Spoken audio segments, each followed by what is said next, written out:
version number 8, I think. I'm hoping that many of you have been here before at this point, and if you haven't, welcome if it's your first time. We are grateful for you to be here. We are also grateful to everyone who submitted, and we're live streaming, so sucking up to them if they're watching.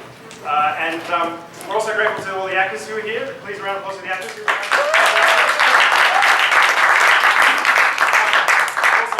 Congratulations to our 2 selected writers. We have we have a duo.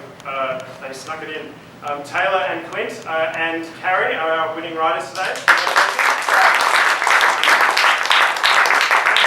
Most importantly, we have an insider. We have Pamela Goldstein from the Verve agency, and I can't see because I've been blinded by the lights, but she's in here too. Welcome, Pamela. Then let's get going. I'll shut up. Let's get the first script. It's going to be Clint and Taylor's script, Deliver Us from Evil. So, actors. All right, round of applause, everyone.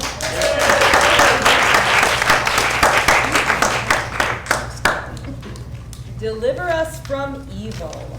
Fade in. Exterior, medieval town square day. Farmers and villagers line the muddy main street of an 11th century town, cheering as mounted knights and foot soldiers parade past. An elevated wooden viewing stand, where the foppish prince, fetching princess, and other nobles watch. 3 knights, each wearing chainmail armor beneath deep blue tunics, bearing a white cross, lead the procession. The princess uses the back of her hand to dab her eyes as tears well up. Thomas, riding center, clearly in charge, a faded scar across his cheek, his gray-flecked beard suggesting middle age, leans toward the knight riding to his left. The lady weeps at your leaving. Clinton, clean-shaven, brutally handsome, and like Thomas, in his 40s, grins, raises a hand to salute the nobles. Aye, as does the prince. The prince honks as he blows his nose into a handkerchief. The lady may now come to his bed. Thomas smiles, raises a hand in salute. Right of Thomas rides the 3rd knight, Peter, fresh-faced and no older than 25. Trailing Peter ride 3 squires, 15 to 17, apprentice warriors, followed by 3 young pages, 10 to 12, who serve the knights. Peasant boys dash out of the crowd to touch the passing knights, and peasant women toss flowers at the crusaders. Emma, young and beautiful and lithe, darts into the street, a green silk scarf in her hand, runs to catch Peter. Peter turns to see Emma nearing him. He smiles broadly. Dear Emma. Emma reaches up with a hand bearing a large ruby ring, hands Peter the green scarf. To remember me. Peter takes the scarf as Emma jogs beside him. As if forgetting you was possible. Only upon your safe return from the Holy Land will I live again. Peter leans down from his horse and gently kisses Emma.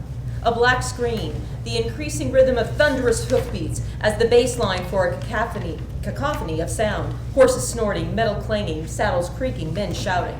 Exterior, desert plain, day. 2 waves of charging warriors, European crusaders on one side, Saracens on the other, crash together in an explosion of bloody violence. Lances shatter, swords gilt in the harsh desert sunlight. Thomas slashes the sword arm of a Saracen rider. Thomas turns to his left to parry the blade of a 2nd Saracen rider. Clinton and Peter, their faces speckled with blood, fight furiously side by side, riding their chargers boldly through the swirl of battle. Exterior, desert campsite, night. A dozen or so crusaders, grimy with sweat, dust, and blood, lounge about a crackling campfire. John, a skinny 12-year-old page, circulates among the resting men, pouring water, collecting bowls. Peter, holding the green scarf in one hand, rests with his back against a boulder, a vacant stare fixed on the dancing flames. He brings the scarf to his face and inhales. Clinton sees this. Is it her perfume that tickles your nose? Or the stench of dead Moors? Raucous laughter from the other crusaders. Or maybe the stink of your own eyes? More laughter erupts as Thomas steps out of the void of the desert night and into the flickering firelight. Enough. The men fall silent. Thomas radiates calm. Enough, Clinton. Let the boy find his comfort where he may. A black screen, thunderous hoofbeats, horses snorting, metal clanging, saddles creaking, men shouting. Exterior, desert plain, day. Charging armies collide, swords clang, men scream with pain and rage. The battle begins. Exterior, desert plain, day. Thomas on foot fights furiously amid the horrific chaos of hand-to-hand combat. Thomas swings his sword. A young Saracen blocks the blow with his own sword, and Thomas's blade breaks. Thomas steps in close and drives the jagged end of his broken blade into the Saracen's neck. A stout, strong-looking 16-year-old standing next to a pack horse atop a ridge overlooking the battlefield sees Thomas in peril. This is Bennett, a squire serving Thomas. Bennett turns and grabs a mace and a sword from a bundle on the pack horse. He sprints downhill into the dust and dying of the battlefield. Thomas, wielding a dagger, struggles desperately to stay alive, pushing away attackers with his shield, striking back when he can with his dagger. Bennett dashes through the battlefield, ducking and dodging to avoid being slashed or stabbed. He draws closer to Thomas. Sir Thomas! Thomas stabs a tall Saracen in the chest with his dagger, spins, sees Bennett with the weapons, and grins. An answered prayer! At last, an answered prayer. Exterior desert campsite day. Roger, a lanky 18-year-old squire, lean and strong as rawhide, looks down at Henry, a 12-year-old page with a ragged mop of flaming red hair. Ready?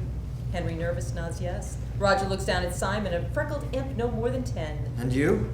Simon eagerly nods yes. Attack! Roger and the pages sprint brandishing wooden swords. Thomas and Clinton, grinning, twirl wooden swords, brace for the assault. Simon and Henry uncork efforts at a fierce war cry as they swing their wooden swords. Thomas and Clinton easily block and parry the boys' blows. The mock combat, part play, part training, continues. Roger and the pages stab and hack with the wooden swords. Whack, whack. The knights easily block and parry. Whack. Clinton parries a blow, reaches and taps Henry on the knee. Aha! First blood? Ha ha! A trifle! Clinton battles the two boys. Thomas duels Roger, a more serious, intense exercise. Clinton laughs as he dances about the attacking pages. Thomas breathes heavily, showing the effort needed to keep the much quicker Roger at bay. This ends now. Thomas lunges. Roger deflects the attack, steps close, putting the blade of the wooden sword at Thomas's throat. Yes, it does. The shock on Thomas's face morphs into a smile. Thomas puts his empty hand on Roger's shoulder. Well done, you. The student school's a teacher. A testament to the excellence of the instruction. Aye, but the sword is in your hand. I knew this day would come. Thomas playfully pushes Roger back. I did not know it would come so soon. Thomas and Roger turn toward the whack, whack, whack, whack of the sparring of Clinton and the pages. Submit! Submit, you heathens! The boys giggle, press the attack. Clinton sweeps down, knocking aside the wooden swords of the pages, then holds his sword high at his side. Both boys lunge, thrusting their weapons into Clinton's midsection. Ah! You wound me! Clinton staggers back, dramatically dropping his sword, clutching his stomach. Mortally so. The boys laugh at the performance. Clinton drops to his knees. I have been bested by moppets.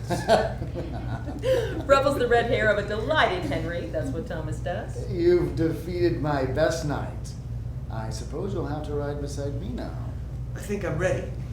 A black screen. Thunderous hoofbeats, horses snorting, metal clanging, saddles creaking, men shouting. Exterior desert plain day. Charging warriors collide. There you go. Another battle begins.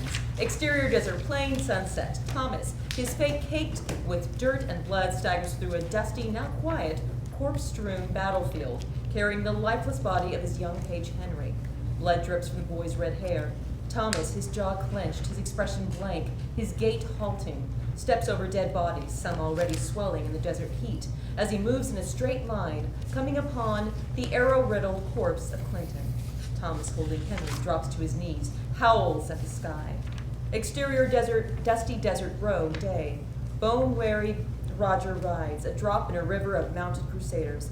His eyes close and his chin drops. He jerks awake.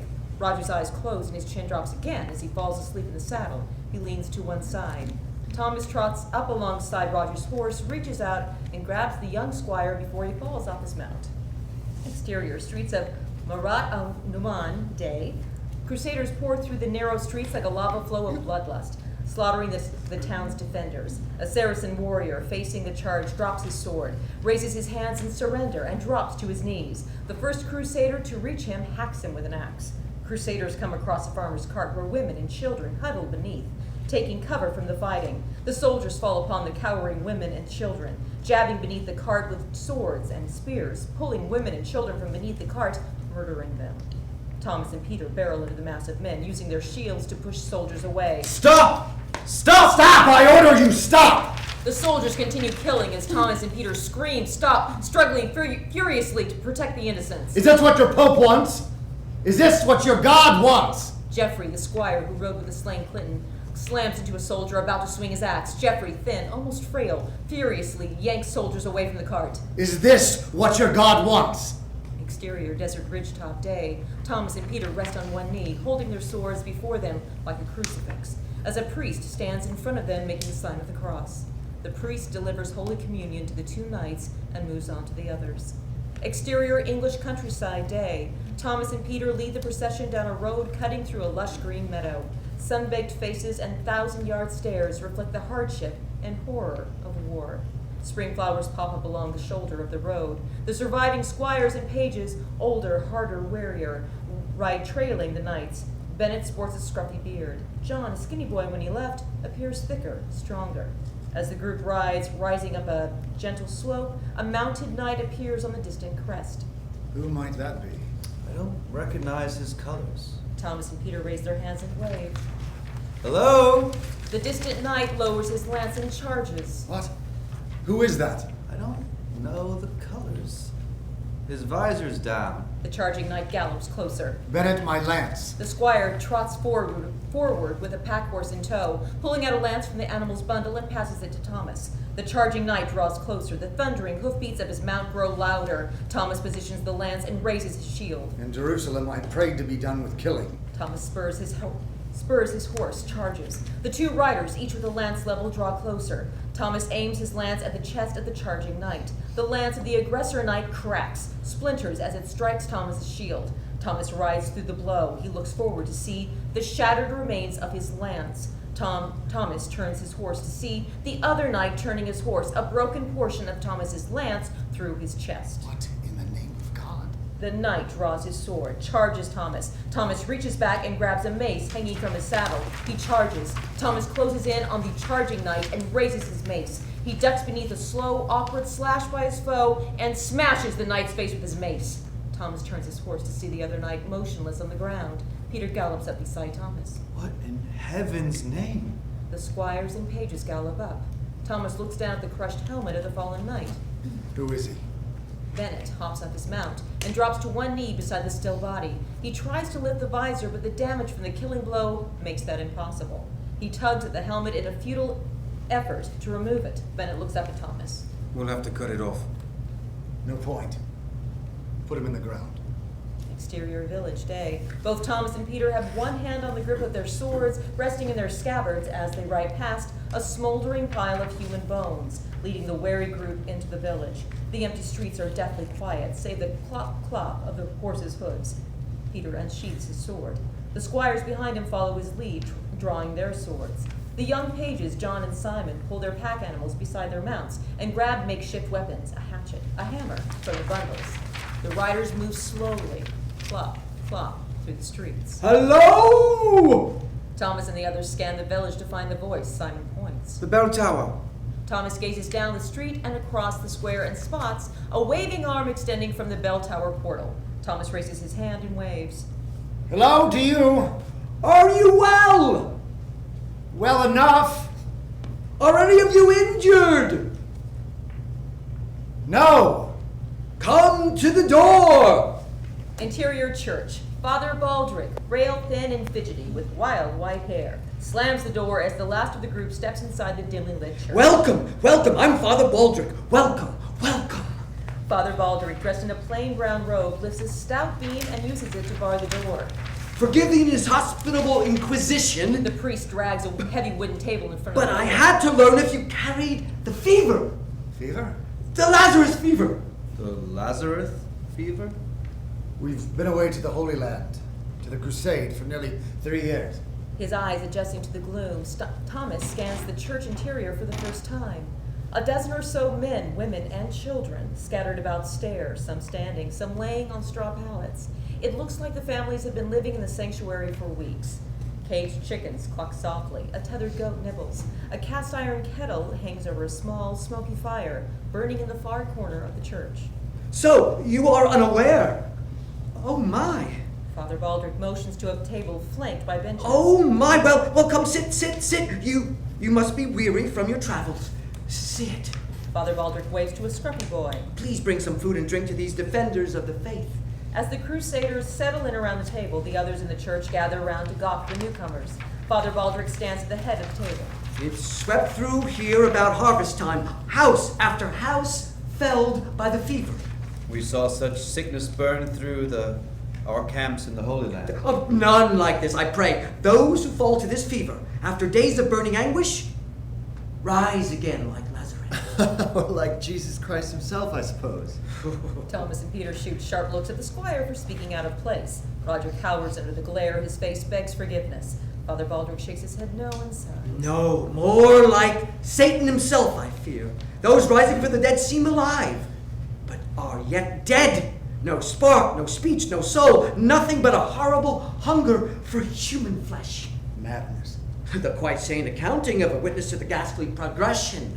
The crowd gathered around the table murmurs affirmation. A burly blacksmith raises a beefy arm. He speaks true. I've seen it. We all seen it. Interior farm cottage day. A frail, pale girl of about 6 lays in a bed, her mother stroking her hair and weeping. Father Baldric, standing at the foot of the bed, makes the sign of the cross. I've Voiceover. seen a child come alive and wound her mother. The girl stirs. The mother gasps in surprise, places a hand on the girl's cheek. The girl grabs her mother's hand, drawing blood as she digs her nails into her mother's flesh. Exterior farm cottage day. Father Baldric, carrying a basket, rounds the corner of the cottage to see mother and daughter, faces buried in the viscera of their husband and father. Days later seen mother and child feasting on the husband. Mother and daughter look up at the priest, snarling, startled, and savage. Interior bell tower dusk. Thomas, Peter, and Father Baldric survey the village. A lone figure, barely visible in the dying light, staggers through an alley in the village below. How can you have survived so long? Locked in this church? In the first weeks, there were ample stores close at hand. Exterior farmyard day. Father Baldric and the blacksmith stride warily into an open barn door, disappearing in the dark interior. But as of late, we need venture into the countryside foraging. The two sprint out of the barn, Father Baldric clutching a live chicken in each hand. 2 decaying ghouls chase after them, moaning. At some peril, I pray. At some peril. Interior bell tower dusk. Father Baldric leans out, scans the streets. The town well is near, praise God. Interior bell tower day, driving rain. The blacksmith picks up a stone from a small pile and hurls it out of the bell tower. Father Baldric does the same. We defend our doors when need be. The first stone thuds at the feet of a zombie clawing at the church door. The second stone splats his skull. Father Baldric, peering down, makes the sign of the cross. Interior church night. Thomas and Peter sit on opposite sides of the table. Candles burn between them. From the darkness comes snoring, a mother singing softly to her child. Original? Aye. That would be the nearest. The walls stand, but the Earl is gone. To the Crusades? To the pyre. Tossed it there himself. Exterior country road day. Thomas rides at the head of a parade of refugees. Those who had been living in the church plod behind, some pushing handcarts piled with their belongings. Father Baldric walks to the front of the villagers, leading the goat by a rope. The squires and pages ride in the rear of the procession. Peter gallops from the village, raising a great cloud of dust, passing the procession. Peter pulls the horse's reins when reaching Thomas, keeping pace. None answered my calls. This is it then? Thomas and Peter settle into their saddles. The other day, the night, Aye. We ponder the same puzzle. the priest says the dead, the undead, roam with no thought but hunger. Yet our knight rides and fights as if he were you or I. Or nearly so. Not nearly as well. Think how long and how hard you've trained. The sword is your very essence. The lance is as natural as breathing. Something no fever can steal, I suppose. Exterior caravan's campsite day. Geoffrey, Roger, and Simon tie the bundles on their pack horses amid the bustle of packing for the day's journey. John, a sling in one hand, a rabbit in the other, steps out from the cover of nearby woods. He raises the rabbit high over his head. Meat for tonight's pot? Geoffrey, Roger, and Simon look over at John as they continue packing. Bravo. Well done. Just the one then. John playfully pushes Simon. Peter trots up, pulls his horse to a halt. Again, bring up the rear. Keep them close together. As good as any shepherd would. Aid those who falter. Eyes like a hawk. Peter rides off to a chorus of eyes. Exterior country road day. The procession trudges on, strung out along the road. The parade now includes more families, a couple of ox-drawn carts, and farmers leading tethered livestock, as more people have joined the journey seeking safe shelter. Thomas and Peter ride far ahead. The squires and pages ride at the rear. A boy about 6 chases his younger sister, both laughing and squealing, along the shoulder of the road. The girl zigs and zags to evade her brother, drawing closer to the forest edge. The girl stops, stares into the woods. The boy comes up to her. His gaze tracks his sister's stare. The girl screams. The boy screams. 3 zombies lurch out of the brush at the forest fringe. The screaming children sprint away, the zombies in pursuit running awkwardly as if jogging on a sprained ankle. The squires riding at the rear, Bennett, Geoffrey, and Roger, spur their horses, gallop toward the chase, drawing their swords. Men, women, and children walking the road scatter in panic. A woman zombie draws closer to the children, now running hand in hand. John jumps from his mount, and with lightning fluidity, bends to pick up a stone from the road, loads his sling, winds it furiously, the cord singing zip, zip, zip, lets loose the stone, which rockets through the air, cracking the woman zombie's skull. The woman falls, dead again. The 2 other zombies chase the terrified peasants. Bennett closes behind the first zombie, raises his sword, and splits the zombie's skull. Geoffrey thunders right behind. He slashes down, severing the arm of the second zombie, who spins from the force of the blow to the face. Roger atop his charger, sword raised. Roger decapitates the zombie. John stands, shocked, shaking, soaking in the scene. He turns to one side to find Simon standing beside him. Just the one, then? Exterior caravan's campsite night. Campfires dot a meadow where the caravan is settled. The pages, armed with spears, pace the perimeter, keeping watch for intruders. Thomas, Peter, Bennett, the blacksmith, and Father Baldrick rest around a campfire. Hello there! The men around the campfire leap to their feet, their eyes searching the night. Bennett draws his sword. The blacksmith holds a hammer at the ready. Stand firm or die. We saw your fires. There are women and children among us. Are you all well? Pardon me, Father. The voice in the dark is closer. Tom draws his sword, points it in the direction of the voice. One more step will be your last. Peter draws his sword to punctuate the threat. Any among you with fever? No, Father. Are any of you injured? No, Father. Thirsty, hungry, cold, but otherwise well. Step into the light, slowly as a turtle. Twigs snap and leaves crunch in the dark as Drogo slowly steps forward. Drogo, sun-baked face, muscular, cocky, steps into the light, his hands raised. He wears a pack. A long bow hangs over one shoulder, a quiver of arrows hangs over the other. Drogo, irritated, studies Thomas and Peter. They don't speak, you know. The ones you fear. Caution keeps us alive. Drogo's gaze flicks from Thomas to Peter, back to Thomas. Also recently returned from the desert, I see. Thomas drops his sword. Peter holds his level. Aye, where do you travel? To where we can find the living. We left one hell to come to another. Peter lowers his sword. Drogo lowers his hands. We? How many are with you? Perhaps a score. 4 fellow bowmen home from the crusade. The few living from our village. We've walked for 4 days looking for life. For a place to rest. Rest here. Walk with us tomorrow to Bridge North. Aye. Rest will come easier behind stone walls. May I call to the others? Thomas nods yes. Drogo turns and whistles, waving those hiding in the dark woods toward the campfire.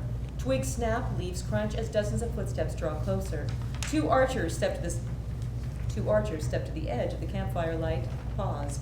Thomas steps to one side, giving the men room to pass. Peter does the same. Come, rest beside one of the fires. Follow me to the stew pot. The men enter the camp, following Father Baldrick. There is more snapping and crunching in the dark as others enter the camp, passing between Thomas and Peter. Filing between the 2 knights, a 3rd archer, farmers, and their wives and children, all toting heavy bundles. Sabina, late 30s to early 40s, attractive despite her wariness, passes between Thomas and Peter, holding the hand of Marjorie, about 20 and clearly pregnant. Thomas and Peter bow slightly as the women pass. A 4th archer enters the camp. I'm the last. Follow the others to your supper. Thomas leans to watch Sabina walk into a welcoming crowd. Well, we'll have no trouble manning the walls of Bridgenorth. Exterior caravan's campsite, night. Jeffrey, half asleep, leans on a spear, keeping watch. Crickets chirp, campfires crackle, sleeping travelers snore. The sharp snap of a breaking branch jolts Jeffrey to attention. He points the spear at the night. Snap, closer. Crunch, closer still. Halt! Crunch, crunch, closer still. Jeffrey moves the spear point to and fro, trying to track the sounds in the dark. Halt! Halt! The shouts rouse others in the camp. Moans mix with crashing in the dark. Halt! Jeffrey jumps back, startled, as a shirtless zombie steps out of the dark. Jeffrey steps forward, drives the spear into the zombie's chest. Attack! Under attack! Knocked back by the force of the blow, the zombie recovers, steps forward. Jeffrey jabs his spear, steps back. Confusion and panic sweep the camp. Screams fill the night as women and children scramble. Thomas and Peter sprint toward the shouting, swords drawn. The zombie advances despite repeated jabs in the chest, stomach. Jeffrey grows frantic on the edge of panic. Thomas rushes in, sword held high. The zombie, reaching, grasping, lunges at Jeffrey. Thomas swings down his blade, severing the zombie's arm. The zombie spins to grab Thomas. Thomas ducks low, slashing the zombie's leg, severing it at the knee. The zombie collapses. Thomas grabs Jeffrey by the shoulder. Are you injured? No. The zombie moans, crawls closer. Thomas and Jeffrey step away as onlookers gather. Thomas looks down, puzzled. He doesn't bleed? Only the living bleed. Father Baldrick steps from the crowd, points to the crawling, moaning zombie. Any of the wounds, any one, would kill mortal man. Only a strike to the head will still those risen from the dead. Thomas snatches Jeffrey's spear, plunges it into the skull of the crawling zombie. Exterior English countryside, day. Thomas and Peter ride at the front of an even bigger parade of refugees, carts, and livestock. Apple trees bursting with bright white blossoms flank the road. Thomas raises his hand to halt the procession. Before them, atop a low hill, stands the castle Bridgenorth, its walls a mix of timber and stone, standing 20 feet or higher. An impressive stone castle keep can be seen jutting into the sky beyond the walls. The castle gate is open. Peter, take Bennett and the archers and see there are no unwelcome guests ahead of us. Peter turns his horse, spurs its flanks, and dashes toward the rear of the procession. Drogo, ready your men! Exterior castle courtyard, day. 2 archers stand with bows drawn, quaking, their faces etched with horror and in dread. Bennett stands next to the archers, the blade of his sword coated with gore. Harsh snarling grows louder, closer. I'll take this one, lads. He raises his sword. God forgive me. Bennett charges, sword raised, screaming. A snarling, clutching zombie boy lunges after Bennett. Bennett rushes near, brings down his blade. Swish! The archers relax their bows. One weeps. Exterior castle gate, day. The last of the refugees, Sabina and the pregnant Marjorie among them, shuffle past Thomas and Peter and into the castle courtyard. Thomas dismounts, leads his horse into the castle. Peter follows. The gate slowly closes. Exterior castle courtyard, night. A pig spins on a spit, roasting over a bed of coals. Father Baldrick dances, surrounded by laughing children, as 2 pipers play a jig. Simon dances like a bear with Sabina. Across the courtyard, men and women and children eat and drink, dance and laugh. Peter and Roger cross the courtyard to where Thomas sits on a bench, sipping from a pewter mug, watching the celebration. The Earl was a prudent man. There are stores here for 50 men. Enough grain for 6 months of bread. Salted fish. A goodly number of kegs of wine. Aye. The armory is well stocked as well. Pitch enough to burn down Constantinople. Pikes, blades. We could put steel in the hands of 100 men. Had we 100 men? Well, had we 100 men, there would mean less wine for us tonight. To the Earl. Exterior castle wall, dawn. Bennett, wrapped in a blanket, sleeps with his back against the stone rampart. He startles awake. Bennett rubs the sleep from his eyes and cocks his head one way and then the other, trying to pinpoint the source of distant moaning. Bennett stands and peers over the wall to see a half-dozen zombies at the base of the wall below him. Bennett looks down one length of wall and sees another dozen or so zombies milling about, some trying to climb the stone wall. Bennett looks the other way, toward the castle gate, to see perhaps 20 zombies clustered at the gate. Exterior castle wall, day. An archer lets fly an arrow and Drogo guffaws. A second archer zips an arrow to a chorus of rowdy laughter. Below the three men, about 100 feet beyond the castle wall, staggers a woman zombie. A noble woman in life, judging by her clothing. An arrow juts through one arm. A second arrow pierces her belly. Zip! A third arrow slices into her chest. The archers atop the wall laugh, slap each other on the back. Peter strides furiously toward the laughing archers as Drogo draws his bow. Stop it, man. A woman? Good God, a woman? Drogo eases his bowstring and faces Peter now nose to nose. A woman who would rather eat your lungs than dine with the queen? If you could call it a woman at all. The other archers chuckle. Peter snatches the arrow notched in Drogo's bow. But for now, she presents no danger. I won't have your peasants shooting people for sport. Drogo looks out at the milling zombies. I see no people. I see only demons. Peter pinches his lips, trying to contain his anger. Your aim is shit. An arrow anywhere but in the head is wasted. Drogo glares at Peter as he quickly, smoothly plucks an arrow from his quiver, notches it, draws his bow, aims, and fires. The arrow zips through the air, piercing the skull of a zombie staggering in front of the noble woman zombie, who continues walking with 3 arrows sticking out. Drogo smiles smugly. Peter frowns. Arrows may become precious. Continue your vulgar sport, and feel my boot. Interior castle bed chamber night. Marjorie lays in bed, soaked with sweat. Ah! Sabina reaches from a bedside stool and dabs a water-soaked cloth on Marjorie's forehead. Father Baldric, standing in the shadows at the foot of the bed, makes the sign of the cross. Just a few more. Grab my hand again. Marjorie grabs Sabina's hand, squeezes it violently. Marjorie's face contorts with pain. Holy Christ! Sorry, Father. Your Lord and I forgive you. Sabina sits on the bed, looks beneath the blanket covering Marjorie's raised knees. The head is here. The rest will soon follow. Push, love. Sabina looks up to Father Baldric. Time now for the rags and hot water. Father Baldric moves to the door. And a special prayer, if you have it. Holy fuck! Interior castle bed chamber, night. Marjorie, haggard but still beaming, sits up in the bed, holding her newborn to her chest. Sabina, smiling at mother and child, holds back tears as she washes her hands and arms, dipping rags in hot water. Father Baldric steps into the room. So, a boy. Adam. Adam. Adam. Well, a fine name for a first son. Exterior castle wall day. Simon scampers up stone steps to the top of the castle wall. Thomas and Peter trot behind him. John stands, hands on the parapet, looking out over the wall. He glances over as Simon, Thomas, and Peter run up. What is it that tears us from breakfast? Then, The knights peer over the wall to see hundreds of zombies gathered outside the castle. John points to the distance. And him?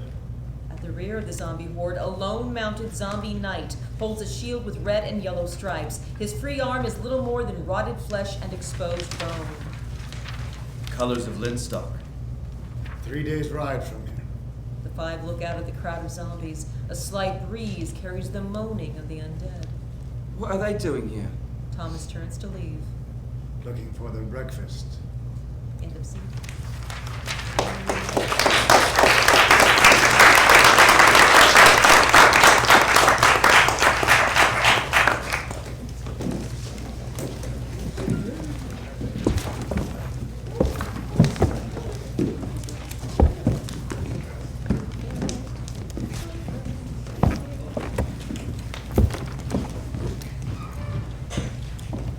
All right, you two.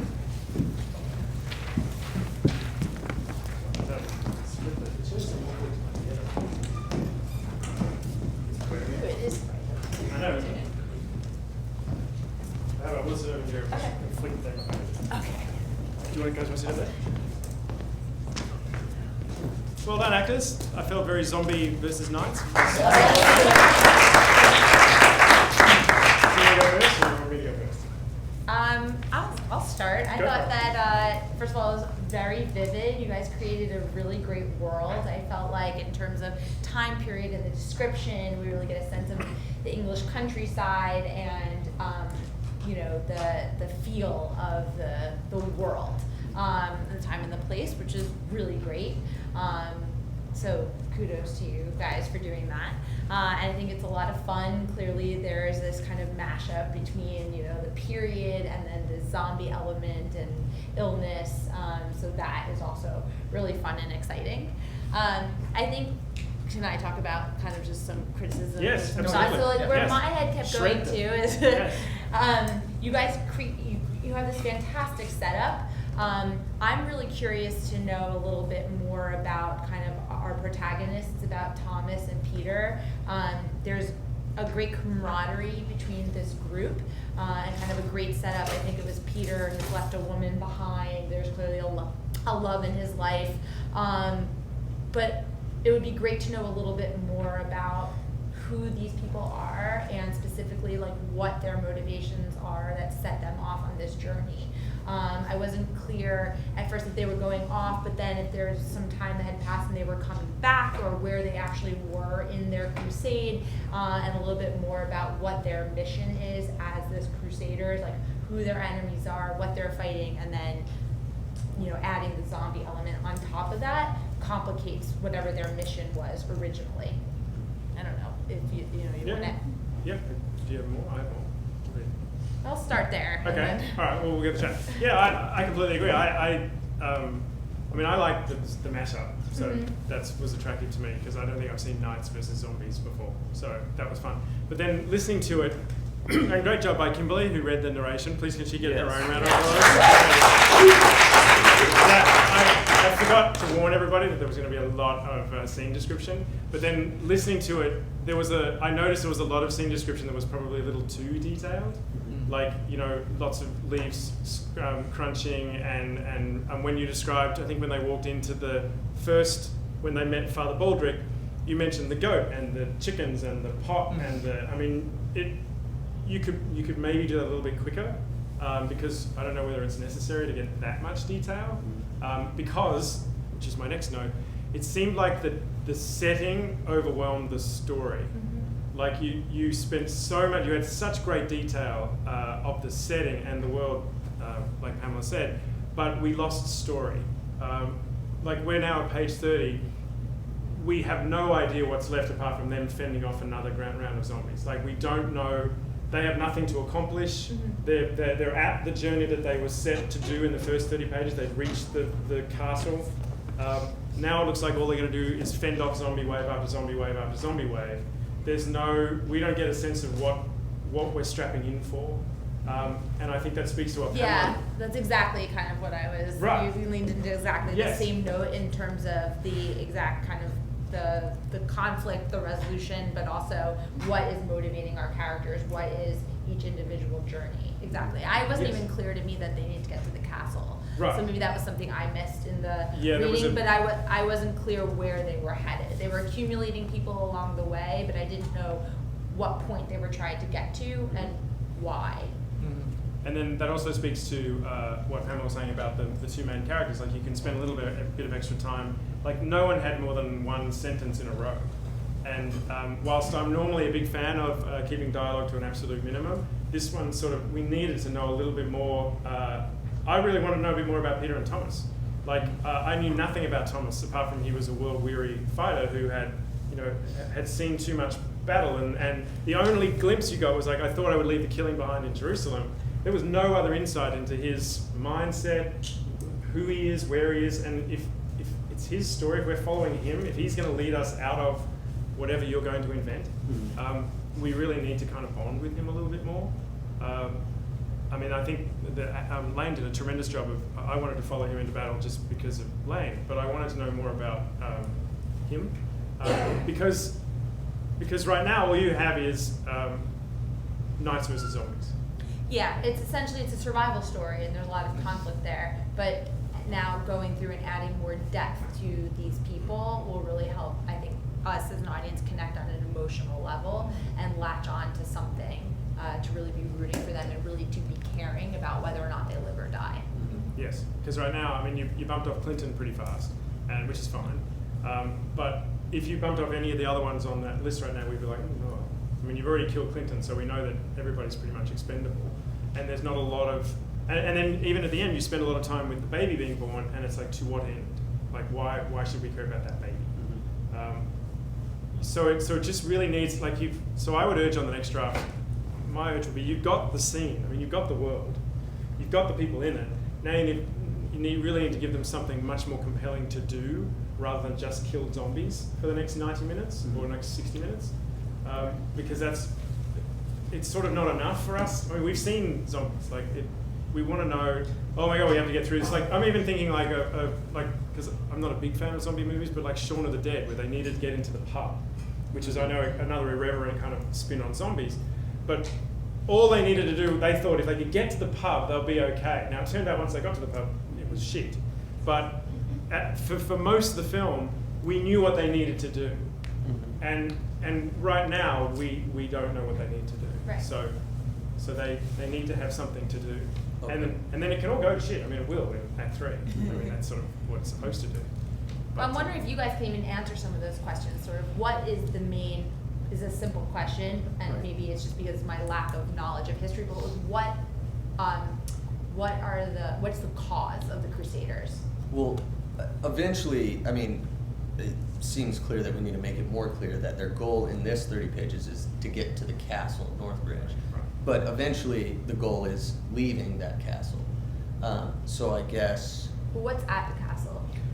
Just, it's the closest it's castle just with walls. It's just a refuge. And because in that conversation that Peter and Thomas kind of have, that you're right, probably needs to be more informed to the audience. But they kind of agree, like Northbridge, and then they go, yes, but the Earl's not there. So they know at least it's a castle, we can be a little familiar, it's secure. But even starting off before that, when they kiss all their loved ones goodbye in the very beginning, where are they going just then? to the Crusades, Yeah. the like historical Crusades. So they go off to the Crusades, they battle, which Right. we hear about those sequences. They win most of their battles, and now they're going to the castle, or they're on their way they're just home. They're on their way home. home. They're on just their way coming home. home. Okay. And while they've been away, England has turned into Zombie Fest. Got it. Okay. Yes, I yes. vaguely got that, Right. and so, but it helps to have that clarified. Like Absolutely. if you use the, Act 1, get them in the tree, Act 2, throw rocks. Right.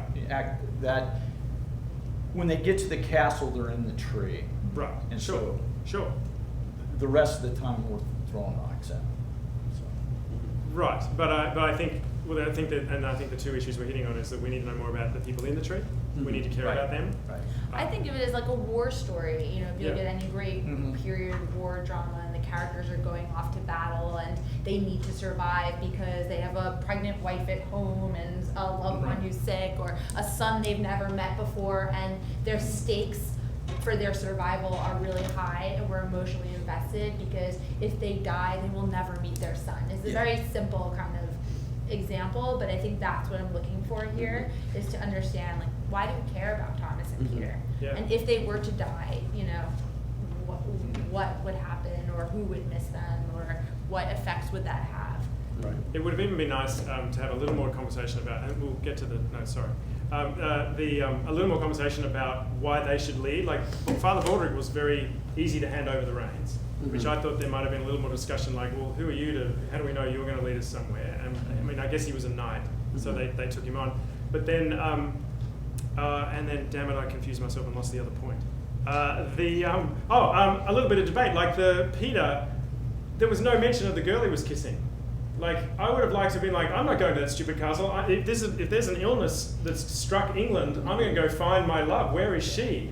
I'm not heading to your stupid castle. What are we going to do with the stupid castle? Just sit around and make cookies? That's one of the rocks. Right, but we need it earlier. We need it earlier. Because it seems weird that he would ignore it until page 45. It's like, oh, okay, I'm 45 minutes into the story. My woman! Yeah. Right. In my head, I latched onto that because you have the green handkerchief, he kisses her goodbye, and I wanted to, that to me was an emotional kind of nugget, and I wanted to see that come back in some way. That was one only detail we knew about one of the characters. Yes. So. I was assuming Thomas was gay, so I was curious about that, because there was no mention of anything with him. He had no backstory at all. So No. I mean, I even went to a moment where you mentioned at the very end the zombie woman. I thought for a second, oh no, maybe that's her. Oh, maybe she's turned into a zombie, and he's gonna realize that it's affected everybody, So. Yeah. Okay. Yeah, give us more. Otherwise, great job. Awesome. Thanks. Okay, And I just want to say that the actors, it was so wonderful. very cool to. Yeah. No, you're going to get a moment to speak in a second. Hang on, we're going to take any comments from the audience. Kristen. Yeah, I had sort of a kind of a two-pronged question. Was the zombie thing inspired by the Black Plague? And if it wasn't, could having a very real incident around that time inspire you in the second pass of the script? Well, the true You don't have to answer, by the way. That could be rhetorical. Sorry. Is that rhetorical? I think that was Well, I guess, I don't know. I mean, I was curious if there was inspiration on the Black Plague. To be honest, the true inspiration was I was just tired of seeing zombies get killed with guns and axes. I really just wanted to see a zombie get killed with a catapult or a mace or something cool. Yeah. All right.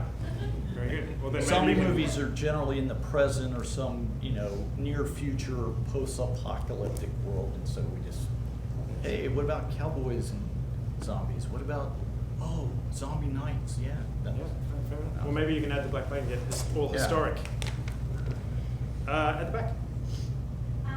Two comments, and I completely agree. I felt also that sort of craving for a deeper bond with the characters, such as Miss Brooklyn's already got. I may be completely wrong about this, but the idea of setting up the kind of rules of the game of this struck me as it maybe being helpful, because I was listening and trying to kind of nail the tone, and was surprised when it turned into a zombie story. And I thought, did I miss it? Was there a clue earlier on that this was a zombie story? And I don't know that maybe I did. But for me as an audience member, I would have appreciated knowing what I was in for right up front. That a little indulgence of dramatic irony, like, I know that this is a world that has zombies in it, and they're going to find out soon enough. Because when they found out that there were zombies, I was filled with a whole new set of questions. Like, well, is this the first time we've seen zombies? They don't seem that surprised. I would be so surprised if I met zombies. Would you really, after all the movies you've seen, would you really be surprised?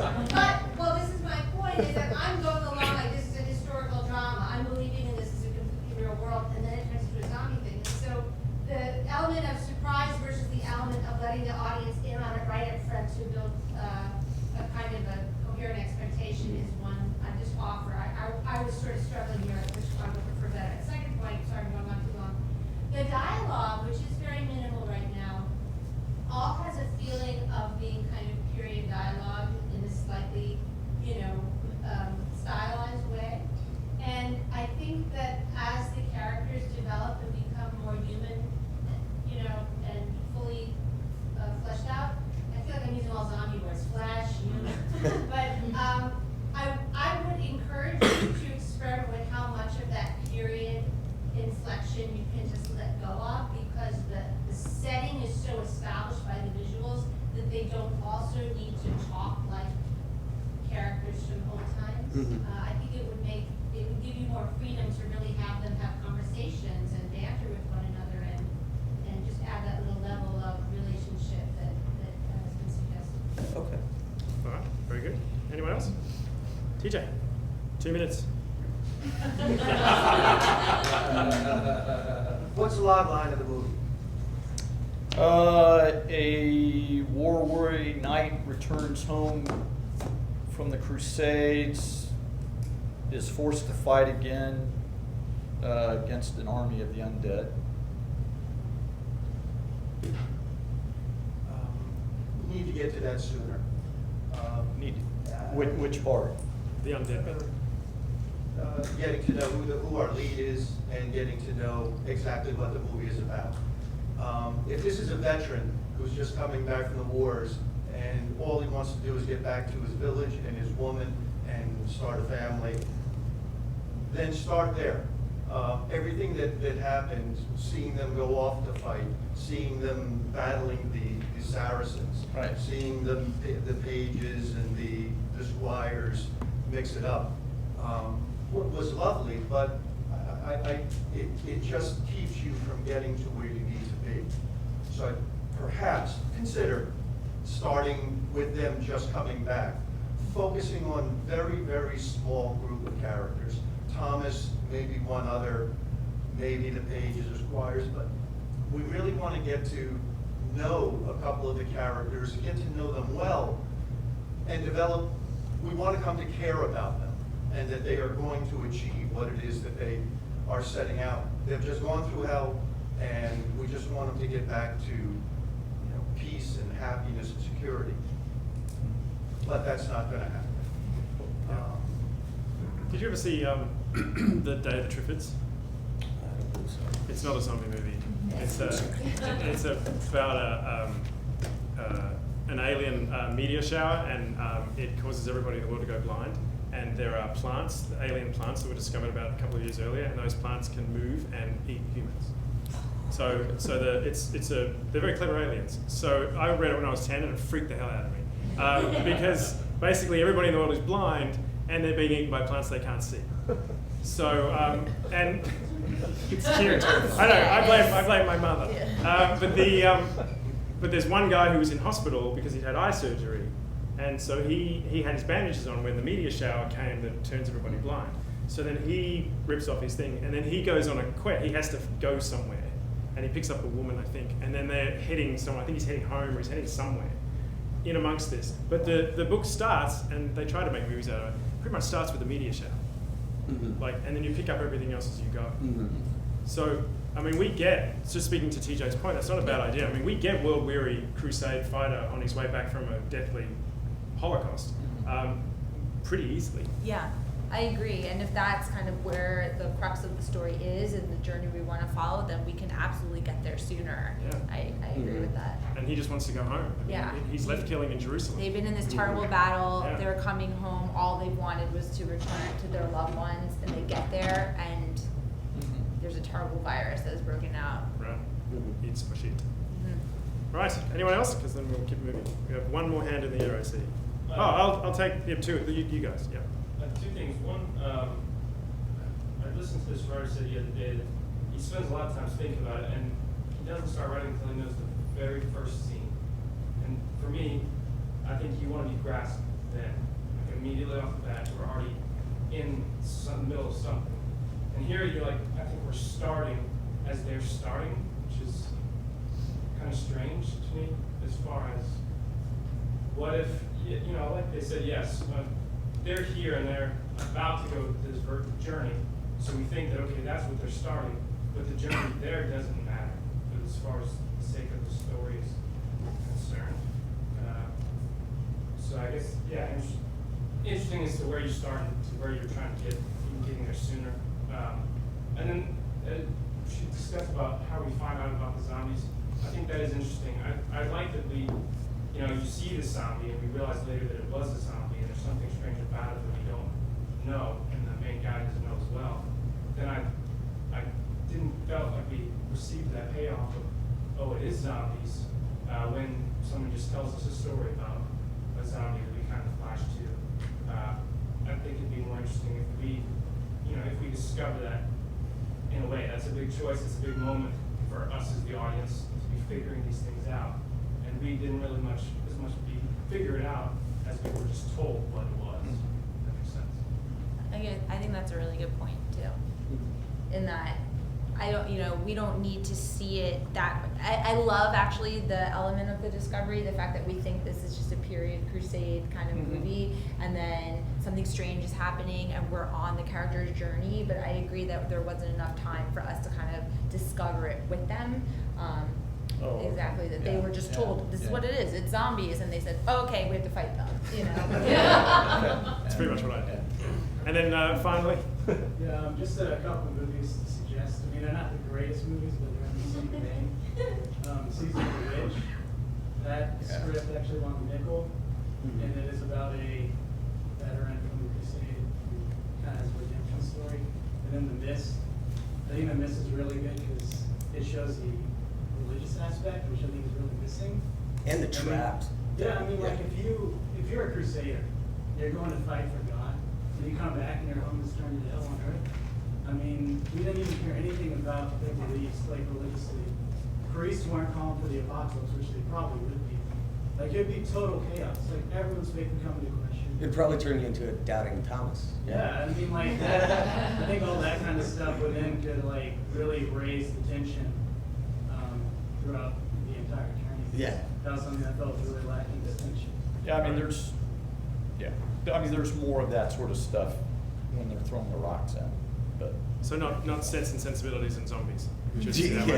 Right, okay. You mean Pride and Prejudice. What Yeah, that Pride and first Prejudice, the other one? Season of Witch. Yeah. Sorry. Thank you. Guys, do you have any thoughts, comments? What did you get from hearing it? What did you find? I mean, I'm gonna probably edit some of the action, just some of it's a little wordy. Yeah, that's what I noticed the most, hearing other people speak about I had the his word. red pen, and I would. Yeah, on the same description. Yeah, on some of that stuff. Yeah. I would want to know. I mean, does the action work? I mean, can you see it? That's all. That's the main thing I saw it. So cool. Yeah. Okay. But I mean, it was nodding. And then some of it was cool when some of the characters delivered lines like exactly like I heard it. Yeah. I mean, Oh, there were a they couple were times we very were looking to at the each other going like, that's not true. That was really good. So that was All right, very good. I have one question for you. Okay. Where are zombie movies in the film world right now? They're done. Are we done? I would never say that anything's ever done because I think it always comes down to telling an original and unique story. But to the point that we started with, I do think it is always about the character. Mm-hmm. And if you present a really great, compelling character that we want to follow, then the genre, the world, even if it's been done a million times, you do it differently, that there's a way that it will find a home. Mm-hmm. That's my belief. But there is a little bit of zombie fatigue out there. And especially this would be high budget. Well, we're only 6 months away from vampires coming back, aren't we? Is that how we? Yeah. Because we went through vampire fatigue, now we're into zombie fatigue. All right, Clint and Taylor. Taylor. Yes, thank you so much.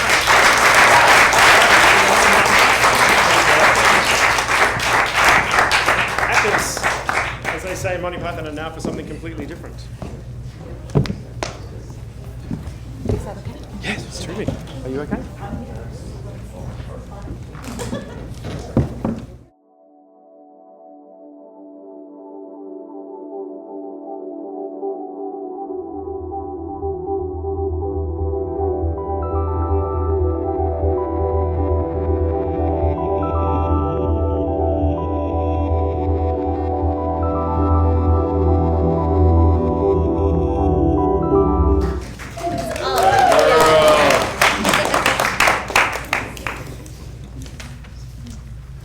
Best in the World, written by Carrie Morrison. Interior, Lower East Side studio apartment, New York City, day. The room, looking like a CVS in the summertime, is crammed with folding chairs, half-empty whiskey bottles, small fans, and red plastic cups. Clea King, 24, a recovering perfectionist, is naked and sprawled across a flat futon, sleeping. Suddenly, she bolts upright. Fuck. She looks at the time on her phone. Me. She pulls a dress from the top of a mound of clothes and slips it and a pair of shoes on. She exits.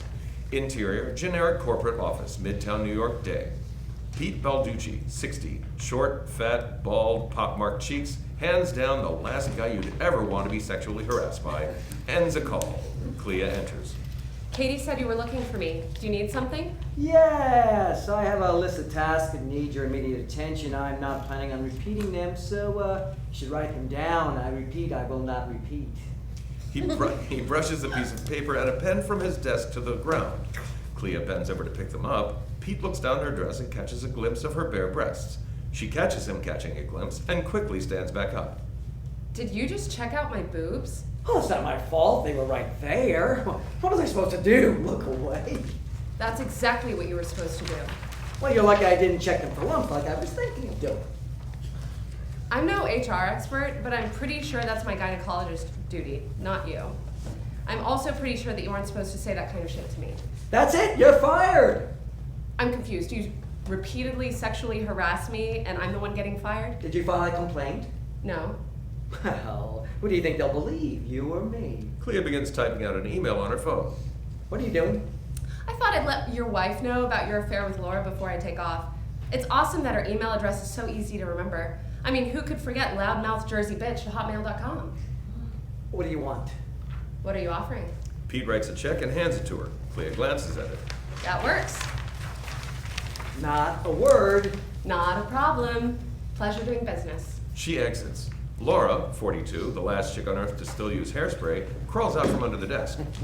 Your wife's email address is loudmouthjerseybitch. Don't you get any ideas? Interior Clea's studio day. Clea lies on the floor playing Grand Theft Auto. She finishes a mission, then chucks the controller. Clea fills an ugly floral grandma suitcase with t-shirts and jeans. She lifts a stack of dress clothes over her arm, opens the window, and hurls everything into the dirt and noise. Exterior New York City sidewalk day. The clothes billow in the wind and slowly descend. A group of Midwestern tourists point up at the sky, then frantically run to catch the clothes as though it's raining money. Interior Clea's studio day. Clea throws the remainder of her closet out the window. She gathers her PlayStation, stuffs it in her suitcase, and exits. Interior JFK Airport bar, night. Clea, surrounded by an eclectic group of friends, goth, preppy, hipster, straight, gay, is drunk. She holds a shot glass full of whiskey up in the air. They say a man never knows how to say goodbye. A woman never knows when to say it. Friends, I'm saying it. I am out of New York. She clinks glasses with everyone and downs her whiskey. Interior Virgin America Terminal, JFK, night. Clea finds the least crowded area and slides into a seat. She stares out the window at the rain as it comes down fast and hard. Her eyes droop, then close. Begin flashback. Interior U.S. Olympic Trials, Indiana University Natatorium Day. It's the 5th and final round of the U.S. Olympic diving trials. Clea, wearing a tight one-piece bathing suit and headphones, paces back and forth in the waiting area. Clea's name and score flash on the scoreboard. She's in first place. The board lists her next dive as a reverse 4.5 tuck somersault with a 4.5 degree of difficulty. Very difficult. Her name is called out over the loudspeaker. Clea confidently walks to the 3-meter springboard as her friends and family in the stands cheer. She climbs the steps and positions herself for the dive. She closes her eyes and takes a deep breath. The crowd quiets. In slow motion, Clea walks down the board and propels herself high into the air. She does 4 quick back-to-back somersaults, then comes out of the dive. There's a loud, hollow thud as her head hits the diving board. The crowd gasps as Clea drops into the water with a huge splash. Rewind. We see the dive in slow motion again. This time, pausing as Clea jumps in the air, unpausing, then pausing as she's in midair, unpausing, then pausing as she comes out of the dive. Where did she go wrong? Clea extends backwards. Again, her head ricochets off the board. Again, the crowd gasps. Again, she drops into the water with a huge splash. Clea rises to the surface and makes her way to the side of the pool. Officials rush to her as she pulls herself up and out. She takes a few shaky steps, then slowly lowers herself to the ground. Clea brings her knees to her chest and wraps an arm around them. She brings her other arm to the back of her head. An official grabs her hand before she can locate the crack with her fingers. People in white carrying first aid kits surround her. A single stream of blood makes its way down Clea's back. Cut 2. Interior emergency room, day. Clea lies in a hospital bed with a large white bandage wrapped around her head. She stares motionless at the ceiling. Her doctor stands by her side. I don't understand. I really just don't understand. Well, the good news is that you're going to be okay. No. Actually, I'm not. Fade to white. Exterior sidewalk, Tiburon, San Francisco, present day. A cab pulls away to reveal Clea standing in front of a contemporary prefab house with her suitcase by her side. Exterior King House, Tiburon, San Francisco day. Clea heads up the front walk. She rings the doorbell. She waits. No one answers. She heads around back. Exterior King House, back door, day. Clea tries the door. It's locked. She tries a window. It's also locked. Fuck me. Exterior King backyard, New Age pool, day. Clea gets naked and jumps in. She surfaces, then crawls onto a floating raft. She lies face down, ass in the air, and goes to sleep. Exterior King backyard, day. A deep blue Tesla Model S pulls in the driveway. Payton King, 28, the definition of narcissist, exits the car and marches toward the house. Suddenly, she stops dead in her tracks and heads back to the pool. Payton stands over a naked Clea. Excuse me, you are in my pool. Hello? You really need to take take your nap elsewhere. She reaches into the pool and pulls the raft towards her. Clea slips off it into the water and resurfaces. What up, Payton? Clea? Clea climbs out of the pool. Hi. She moves to hug Payton. Payton takes a step back and puts her hand out to stop her. Clea, you're naked. Yikes. How did that happen? I was totally wearing clothes when I got in here, but it shouldn't matter. I mean, we're family now, aren't we? I must say I am thankful you are quite possibly the only person I know who doesn't get a Brazilian. She wraps a towel around Clea's waist. FYI, I'm an expert on Brazilians. Never been. Cool country? No, Clea, I was talking about waxing. I wrote an article about the benefits for my I wrote an article about the benefits for my website. It's exceptionally informative. You have a website? Yes. I'm in the process of becoming a really important person. Not quite a VIP. You're a RIP? I also have an app. But really, who doesn't? I mean, it's basically a prerequisite to being alive these days. You're so right. All fetuses should have a website. I'm sure it gets lonely in there. I've always wanted a first-hand account of what my womb juice tastes like. Maybe that should be the new thing people drink. I'm going to pretend you didn't just say that. Okay, but I did. Evan must have forgotten to mention to me you were coming out. Last minute decision. I would have called, but I left my charger in New York, and my cell died. A Mini Cooper pulls into the driveway. Oh God, Stephen is here. Please refrain from embarrassing me. Stephen, a tan-toned, tattooed Cuban with gray hair, saunters over to them. Darling! She and Stephen air kiss on both cheeks. He turns to a topless Clea. Oh, I'm sorry. Did I catch you at a bad time? No. Clea is Evan's sister. Oh, right. Okay, yeah. Well, Clea, you have really nice breasts, and I'm gay, and I can say that. Thanks, but sometimes I wish I had more to play with. I mean, it'd be super cool if we could inflate our boobs whenever we felt like it. You know, like pump them full of air at night and then like an inflatable mattress, then deflate them in the morning. Clea, you cannot say things like that out loud. Is that according to the Payton King's book of what you can and cannot say? Sounds like a New York Times bestseller. Okay, next time you visit, it might be helpful if you packed one of your myriad of bathing suits you own. I throw all my bathing suits in the garbage. Also, I moved. To where? Here. I had nowhere else to go. Wow. Okay, well, where will you be staying? I don't know anyone else here. So I was thinking I could possibly stay with you guys, if that's okay. Payton pauses while she processes this.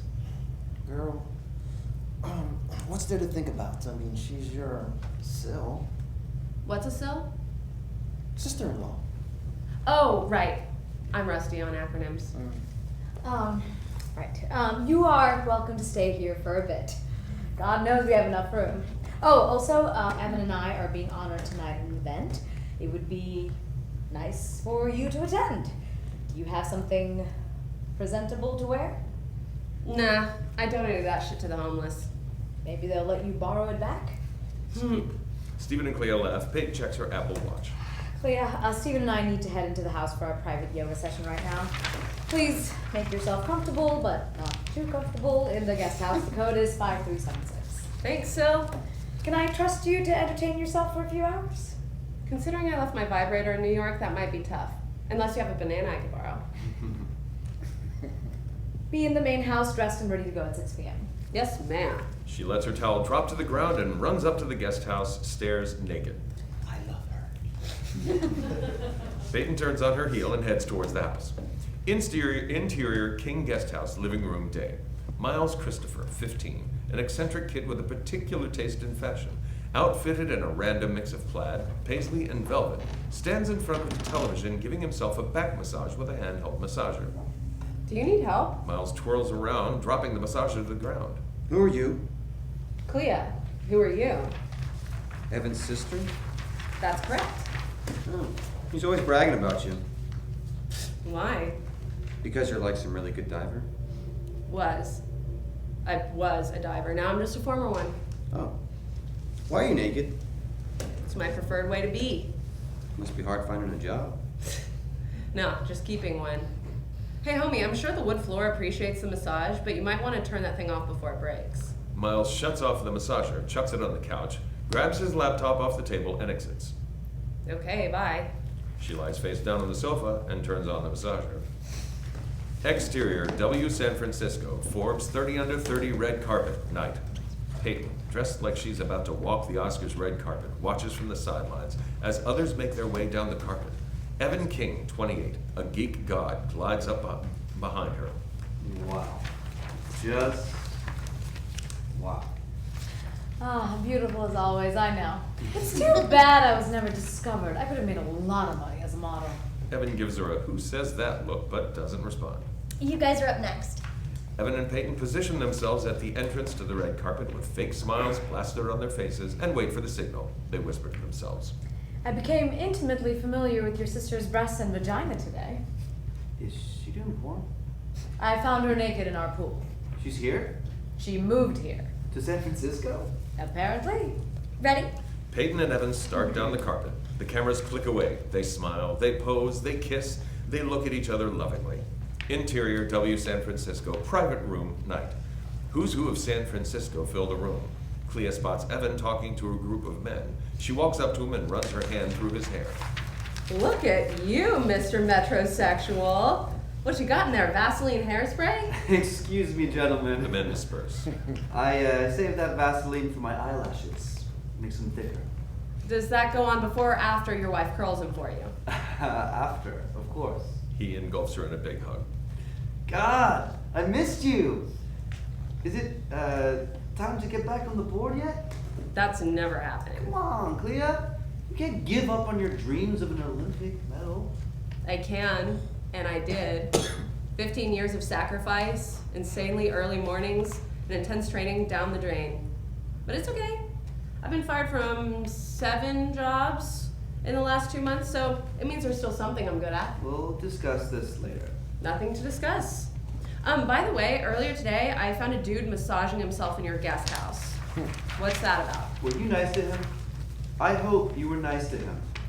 Of course. Did you pay him, or did he just come free with a house? Evan shoots her a look. Sorry. Sometimes my mouth spews forth things that my brain doesn't approve of. Well, maybe your brain and your mouth should get married so then your brain can start telling your mouth what to do. Has marriage made you funny? Can't say that's one of the effects marriage has had on me. The boy is Miles. Like how many miles you have on your car? No, not the best analogy considering his parents were just killed by a drunk driver. Clea gives him an oh shit look. Miles is Brad Christopher's son. My inventor. The guy who invented the house cleaning robot. Oh man, I like that guy. Jordan Thomas, 29, can't sit still. Always thinking, always moving, like there's club music playing in his head and he's dancing to it. Slaps Evan on the back. Nailing it! Hey, thanks, Jordan! It's a real honor. Puts the pressure on. That it does. How are we doing with your top 5? Almost ready to deliver? Almost, but not quite. You know, having a hard time getting it down to 5. Constantly curate. That's my motto. Only the best of the best, nothing less. That's my motto. I knew you were a good investment. And he moves on to the next conversation. Who is that guy? That man paid me $2 million for my best 5 ideas. So you could say he's my sole stakeholder? Verdict's still out on whether I can actually deliver. Clea hums Under Pressure by Queen as the announcer says, "Ladies and gentlemen, please take your seats." Procure me a vodka. You know what Mom would say to that? Please say please, please. He kisses her forehead. Thank you. I'm glad you're here. Interior, W San Francisco private room, stage, night. Lucas, 30, a cheap version of Seth Meyers, stands behind a glass podium. A photo of Evan pops up on screen. Next up on our list of 30 under 30 honorees is Evan King. Evan is the ideas man who's also a skilled executor. He's a trained engineer who spends his days designing and developing products that have a global impact. Amongst the creations Evan is responsible for are a concussion-proof football helmet and a headset that interprets foreign languages. Ladies and gentlemen, Evan King. Evan accepts the award, then takes the podium.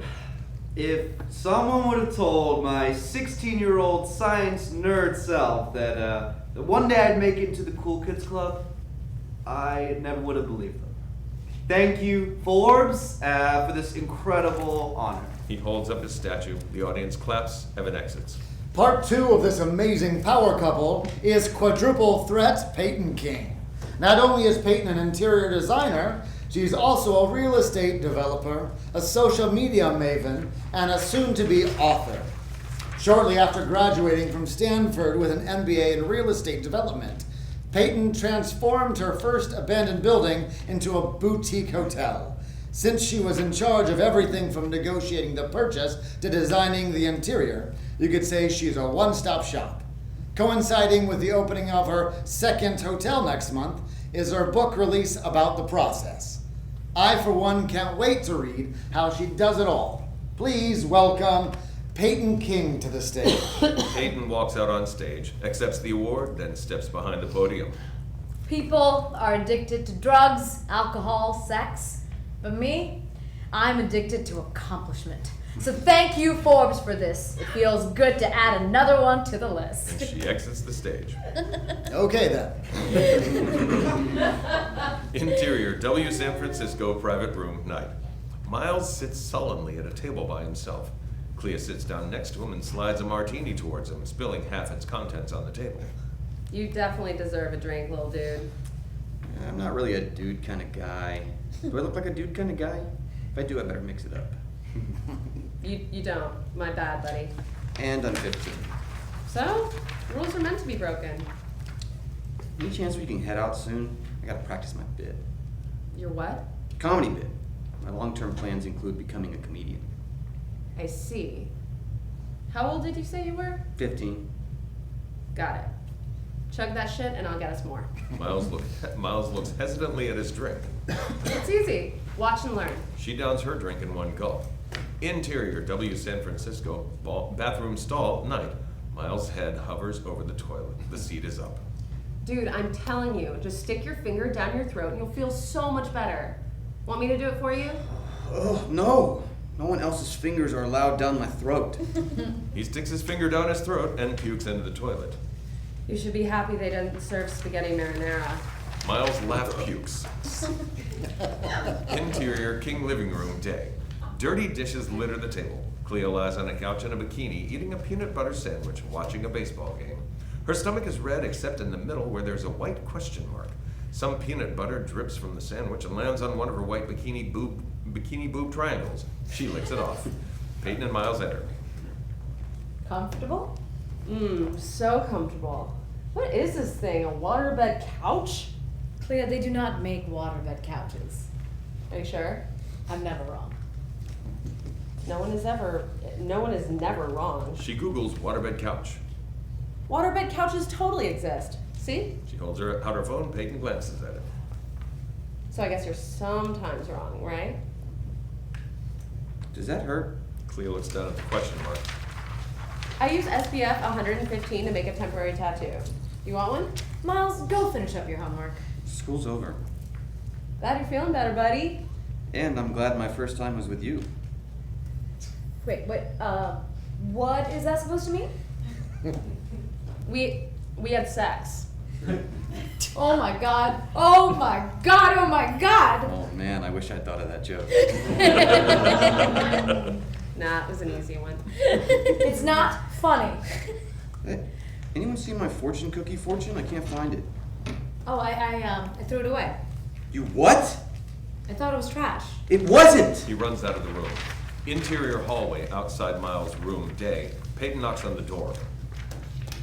I'm sorry, Miles. I didn't know. Miles? Hey, Siri. Buy a bag of fortune cookies. Interior, the design den, Evan's office, day. A small minimalist, stark space. Evan stares at a glass wall with ideas written on it in erasable marker. Brett, 30, a product developer who looks like a mountain man, mans the marker. What about a solar-powered oven? We should concentrate on developing new products, not improving ones that are already on the market. Yeah, but that's where the real opportunities are. Payton barges in the door. None of this is part of the plan. Oh, bad. He bolts out the door. What isn't? First of all, I never wanted kids, but now suddenly we have a teenager and a millennial living with us. A kid's parents died, and Clea is going through a tough time right now, so I'm gonna need you to show some compassion. I want to limit Aunt Clea's stay. Payton, she's my sister. Right, but in her present state, she reminds me of my father, and it's upsetting to me. The fact that your father wasted his potential made you the person you are. She laid around all day yesterday doing nothing. I understand wasting an hour, but all day? Who does that? Listen, I know failure is your worst enemy, but you don't know the Clea I know. Person I grew up with. From what I can tell, she's in the process of learning to be human, not perfect, which is probably a lesson you need to learn. 2 more weeks. 2 months. 4 weeks. 6. Fine. She exits. Evan erases the last product ID off the list. Shit. Exterior King Backyard Night. The yard is illuminated by lights. Clea and Miles sit amid piles of trash and torn garbage bags. Hey, what's that?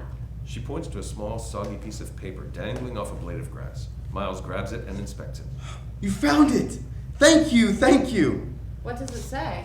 Evan's black Tesla pulls into the driveway. Evan and Payton exit the car, then survey the mess. Clea found my fortune! He skips into the house, cupping the fortune in his hand. What was so important about that thing anyway? His mother gave it to him the night before she died. She stuffs the trash back into the bags. I'm sorry. He follows Miles inside. Clea, you're squandering your potential. Clea holds up a used condom. Oh man, is this the kids? Put that down. Shit, does Evan have herpes? There are pills for that, you know. She lets the condom drop into the garbage bag. Listen, I've personally never failed at anything ever, so I can't give you advice. But it's the cool thing to do these days, and people tell me that you're supposed to learn from failure and not give up.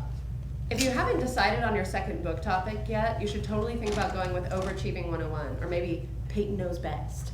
I like intermediate overachieving better. Ooh, me too. Should we high five? No. Way to ruin a semi-good moment.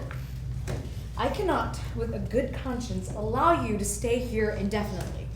I'd feel like a drug dealer selling a heroin addict heroin. That's not dramatic at all. Your brother and I both agree that you can stay for 6 weeks. After that, you'll need to find your own place. I used the only money I had left for a flight out here. Then you've got 6 weeks to make some money and find an apartment. Dude.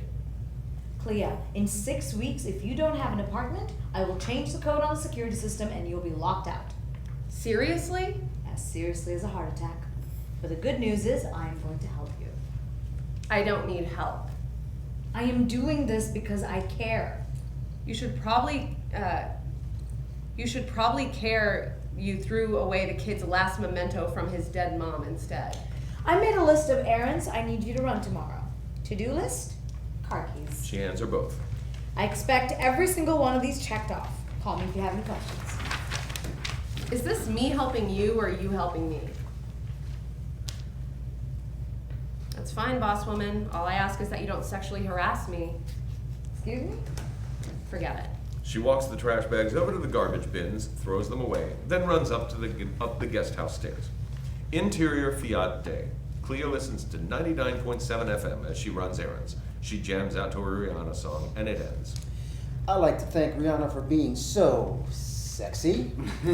All right, listen up, folks. It's time for our contest of the month. This time, instead of us telling you what the contest is, we want you to tell us.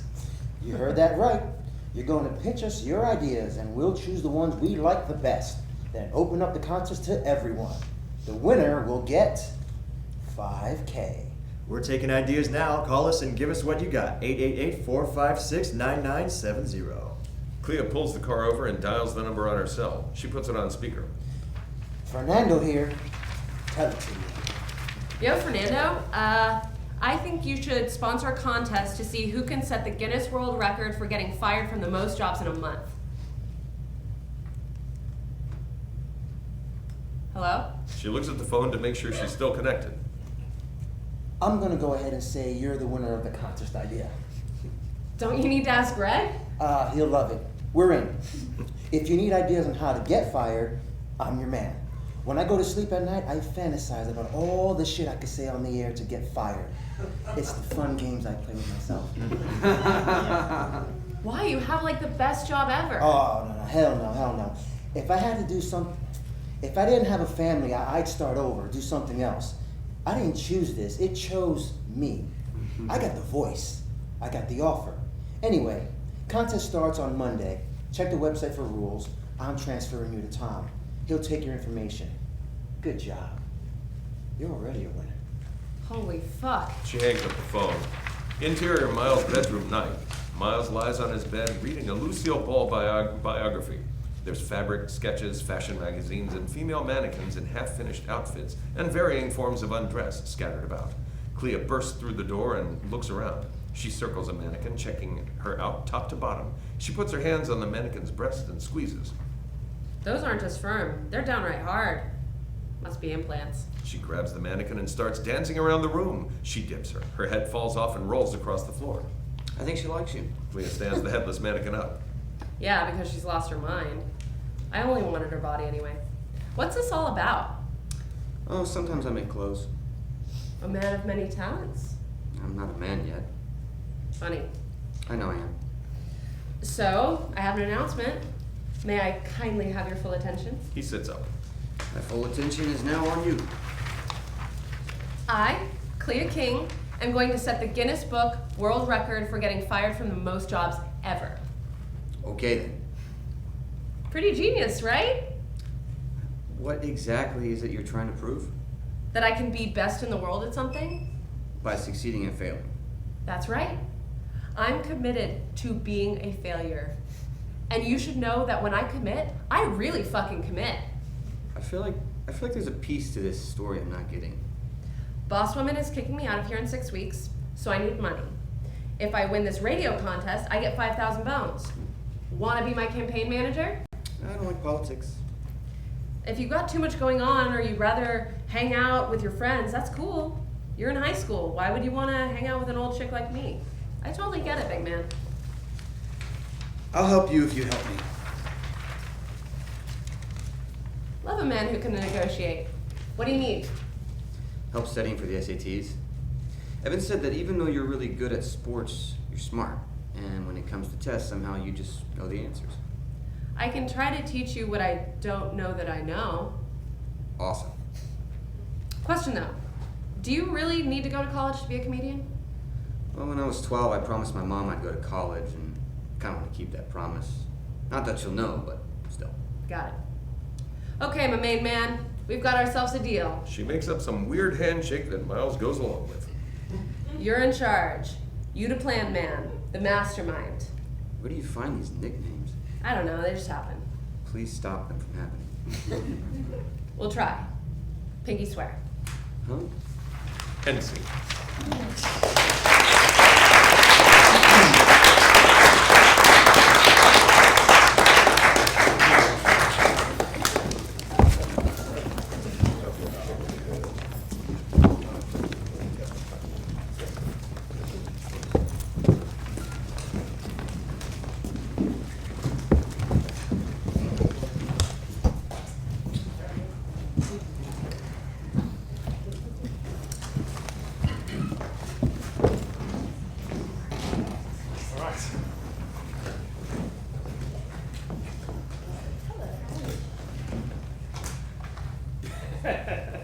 You look apprehensive.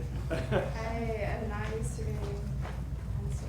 Oh, all right. Oh, is that? That's stage one. Well done again to the actors. Thank you so much.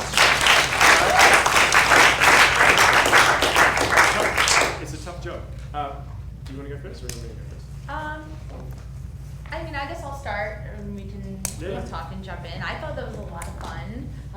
You really create these distinct characters, and in my mind, you know, in the beginning, at least, I was thinking that she's somewhat of a passive protagonist, somebody who's kind of, I mean, she clearly gets herself on an airplane across the country, but to what end? But I really like that then there's a ticking time clock that you've set up, that there's 6 weeks for her, there's a goal, it's now perfectly set up in those first 30 pages, so we feel like you're now set up the rest of the movie where there's a deal, there's a friendship, there's a goal, and I feel the forward momentum of the story. So that was something that that I give a lot of credit to you for doing, because you built out these characters, and for a little bit I was waiting for that, and now I feel like there's a lot of momentum kind of going forward. So yeah. Yeah.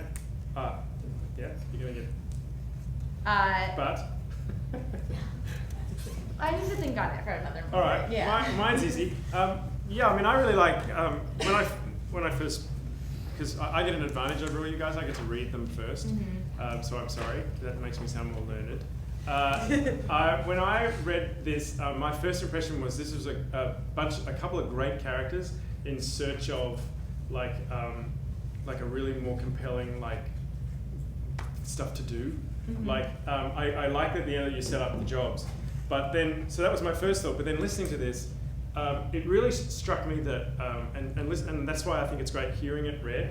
Like the jokes didn't sort of pop as much as I thought they would. And it really felt to me like you could go so much further with her and set her up as like just it's like you got to how do I say this? You kind of have to make a decision with your comedy whether you're going to go like totally balls out or whether you're going to be more kind of family friendly. And this one doesn't seem to have made up its mind.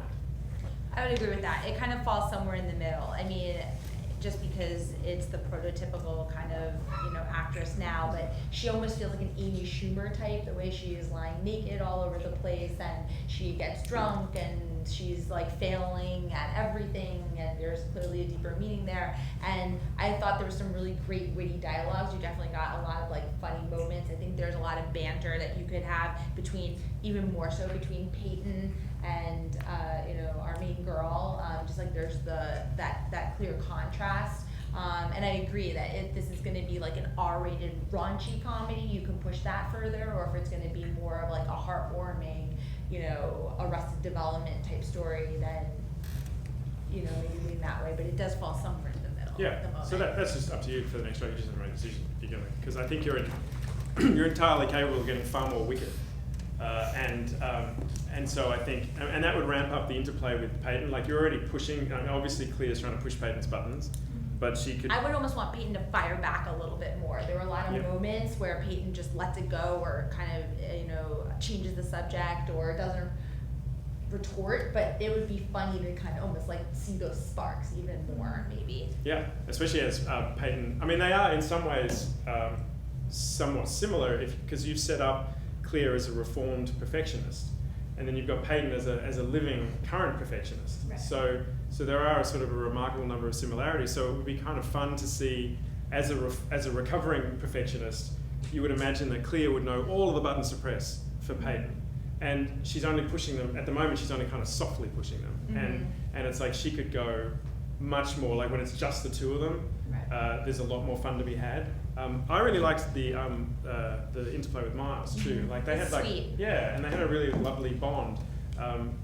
But it would just sort of like I think Clea just could really get like more defined as to what is she a sloppy like has she given up and then she finds this way, like there's still the perfectionist obviously lurking within her, or is at the beginning she just doesn't give a fuck, but then she kind of does start to give a fuck, which is sort of like what was that? I mean, 3 pages before she's a sloppy useless. Is it really because she has 6 weeks to go, and that's the reason why she's going to become perfect at failure? Do you know what I mean? Like she made a little bit of a shift there right at the end.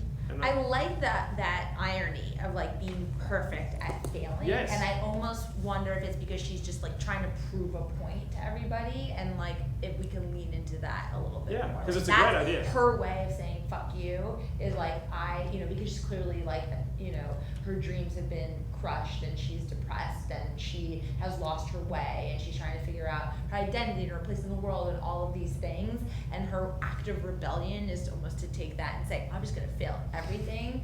It's really fun, and I almost want you to push that even farther. Oh yeah, absolutely. Yeah, she's going to be the best damn failure the world's ever seen. And there's a whole lot of lines of dialogue that were left hanging there in these first 30 pages that I was thinking, it was like, oh, you could really make this like really sharp and funny. And then just a couple little quick things, and then we'll get it on. The money. She got paid in the sexual harassment by the She dude. used it for her flight. Right, so he paid out, what, $800? That was it? She accepted that? I mean, that's the most I can imagine a flight from New York to San Francisco would be. The last minute. Was it last minute? Right, I know. She might have taken, like the most expensive trip, and it was a holiday. Why did she throw her clothes out, though? That was one thing I was wondering. Why did she throw it out the window? Like, doesn't It she? was like a metaphor for her just like giving up and starting over. They're trying to. But she wants to move She's without any done, clothes. like, she's- Yeah. The last vestige of her former Because she life. was working like professional jobs. Oh, so it's her She's- corporate it's like her clothes. corporate Got it. attire. Okay. She's like, I'm not done with this. Like, tried that on. So she tried a new world, it didn't work, so she chucked it out. Got but it. I just thought, I mean, just that was just in my mind, and how things get in your head. It's like, but the guy paid her out for sexual harassment while getting a blowjob under a desk. It would have been more than $800. That's just me. And then the money came back. Not that I know that. I have no idea what the going rate is for that situation. But then the contest, $5,000 seemed small too. Yeah. That seemed like a small amount of money. Now maybe she's aiming low, but this is a perfectionist who's going to be great at failure. I kind of wanted some sort of a bigger, just from a financial point of view, just like It's the some, radio station that determines. I know that, but you control the radio station. So I'm talking to the boss lady now. So you can ramp up the radio station money if you want. Sure. I'm just saying, it's just $5,000. He's not going to get her far. Given that she just blew the sexual harassment money on a trip over to San Francisco, $5,000's not in San Francisco. $5,000's going to get her nothing. So I was just thinking it would be nice if she had a bigger prize. That was all. I felt for Cleo. I didn't want her to be But yeah, so I really think. I think she's a great character. She could just be more. I think you've got it in you. So I would encourage you to go the more R-rated. I would too. I would say just kind of, I think, push them to be as dynamic. You've got these great characters that have these wonderful personality kind of quirks and whatnot, and I think putting them together and then watching how they play off each other could be really fun if you just amp that up a little bit. Yeah. All right. You're good? Okay. The audience, anyone? Do with the hat. Yeah, so I think you've created some really, really amazing characters. I was a bit confused, especially, the other thing that I think is really special is the relationships that she has with both her brother and Miles, sort of immediately. It was really, really well written, I think, warm. And as it went on, I was kind of confused by the way you opened it.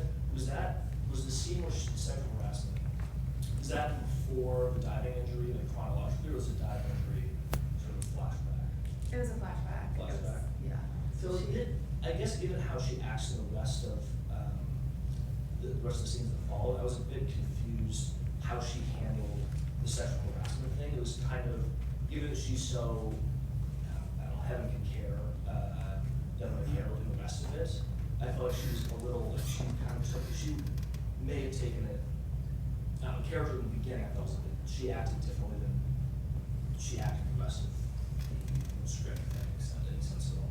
Oh, by being offended at the sexual harassment. Yeah, like, not that it's unreasonable to be offended, but she's this person who sort of her main character trait that she just has no, she doesn't care. Oh, sorry.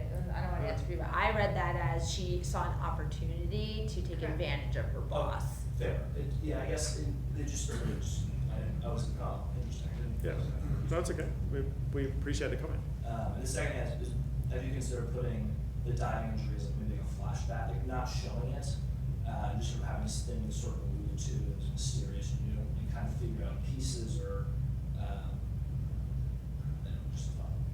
Yeah, it's a good thought. The one thought too in that actually made me think of as you were speaking was it would have been maybe nice to see a flash of her perfectionism right before the dive. Like she's being like this perfect, like has a routine or has it just gives you an opportunity for a really small look into her pre-diving, her pre-accident personality. Mm-hmm. You know, like perfectionists tend to have like especially athletes, they have like a thing they do, like or a pre-game routine or a mantra she says to herself, or just something that gives us a little sense of how tightly wound she was, which gives us a sense of the contrast to how loosely wound in theory she is now. It's again just a small little, and that's me pitching and I'm going to shut up. Okay, Sammy, yeah, I think that's Sammy. I really like your protagonist. I really like Leah. And my favorite thing was how we got to learn how warm she can be when she started hanging out with Miles. Mhm. And that relationship is just like, I was super interested in it and really excited to see where that went. Something that occurred to me, and this is on the topic of pushing Payton's buttons more, because Payton is hilarious and doesn't know how to handle that, and I love watching that. But she says to Evan when she storms into his office, like, this is the part of the play I never wanted kids, and now we have a teenager and a millennial in the house. Mhm. I was curious how Payton felt about Miles getting along so well with Clea, and her really working with him, speaking with him, and like, she comes home and her front lawn is covered in trash, and the two of them working together to find the thing that she threw away. I was curious about that. Maybe you get to that more later as it goes on. But especially in terms of how Payton feels about Clea, now she's come in and is kind of like superwomaning this boy that's been put in their care, and she's kind of really handling him better than Payton does. Right. And I was curious as to how that could amp up how they butt heads. Yep. Let's hear it. I think we have time for one more. Yes, sir, at the back. I'd rather like to see the main character kind of get dragged through the mud a little bit more. Like when she shows up, I feel like all the Drag through the mud. relationships. Drag through the mud a little more. I feel like all the relationships were a little too perfect.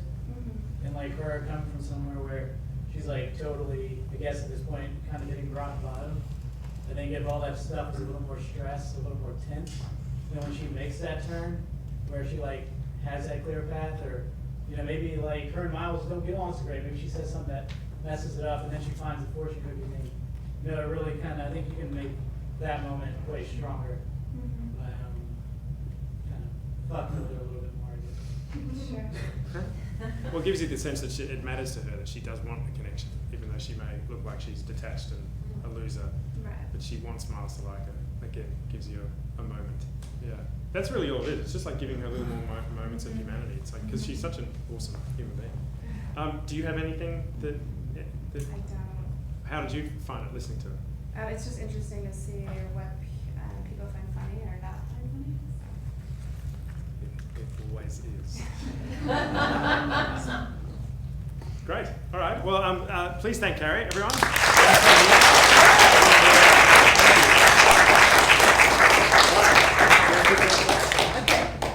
So thank you so much. Thank you. And having a good time? Yes, this Okay. is a lot of fun. Yeah, you have to say that because you're up here. I really think it is. So we do a little Q&A and then we'll throw it over some questions. Okay. I'm curious how you become an agent. What's your story? Sure. My story, you know, I think everybody in this industry has a different path to where they've gotten to where they are. And the interesting thing, I think, for me is that I actually didn't want to be an agent. I didn't start out with this being the goal, although I love it and have been doing it for many years. I initially wanted to be either a writer or producer myself. My dream was to go to NYU Film School because I'm from New Jersey, and living in the city and being a Tisch student was the dream since I was in 6th grade, and I went there and was on that path for a long time.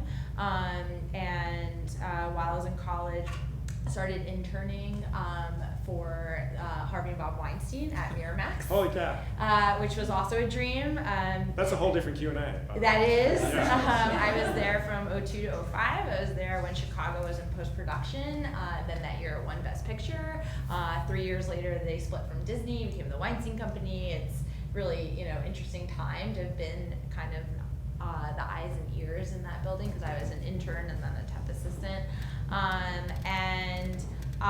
I really fell in love with kind of the creative side and getting a sense of the business from that angle. When I moved out to LA a few years after college, I took a job working in an agency, which many people will tell you is a great way to network and build kind of connections and see how the industry operates from all different angles. And I found my way into this side of the business actually through the independent film department, the packaging department I was at William Morris, became WME. And that felt a lot like using the producing skill set that I had when I was in New York and in college there, and being able to work with writers and directors and play with different elements and try and find financing and put something together, but do it from a platform. I think not dissimilar to the characters that we just saw, you know, the agency side of the business can be really competitive. And so for people who are competitive and type A. It really feels kind of fed into my personality traits. You like to win. I like to win. I like to win, but I also found like a real love for being able to champion people who I believe in and help be part of that process in terms of seeing things get made, and that was really exciting. So that's really honestly the way I fell into becoming an agent, is I fell in love with that side of the business. So this is going to sound stupid, but well, it may. You need somewhat of a thick skin, right? Yes. To be an agent? I mean, I would say you need thick skin in all sides of this business. Well, yeah. As But Carrie's just discovered. I think it is important to be determined, because as an agent, I hear no just as much as anybody. And we talk a lot about the power of belief at my company, in believing in the talent of the people that we work with, and it makes the no's feel that much, easier to get over, because fine, if that person says no to me, then I'm gonna find a way to get a yes. So I think that in that regard, you do have to have a thick skin, because you have to kind of keep going always. Yeah, and so I know that everybody's asking the question, because every writer in the room who's unrepresented right now wants to know how they get represented. So I'll ask that question. How is it shifting? I mean, you've been in it for a little while. Is that process sort of has it's been, or where are we at? So I think generally, and this probably won't be a surprise to anybody, the most common way that people find representation is through relationships. So I find potential clients through the people that I speak with daily, whether that's film executives, managers, producers. Someone will say, I read a great script, you have to check it out, and that's generally the type of material that gets pushed to the top of my pile. Sometimes it's clients refer other clients. That's also a way that we kind of are exposed to new talent. Are you always looking? Are you always looking for new talent, or are there times where you're like, I'm putting the shutters down? Always. If somebody tells me they've read something great and I have to read it, I will read it, or watch it, or whatever it may be.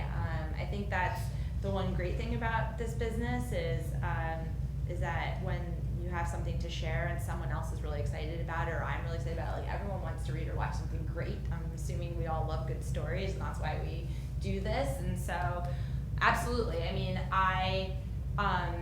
there are certainly times where I might not be actively like going out to the community saying I'm looking for more clients, but I'll never say no if somebody is telling me undeniably I have to check something out. Right. Yeah.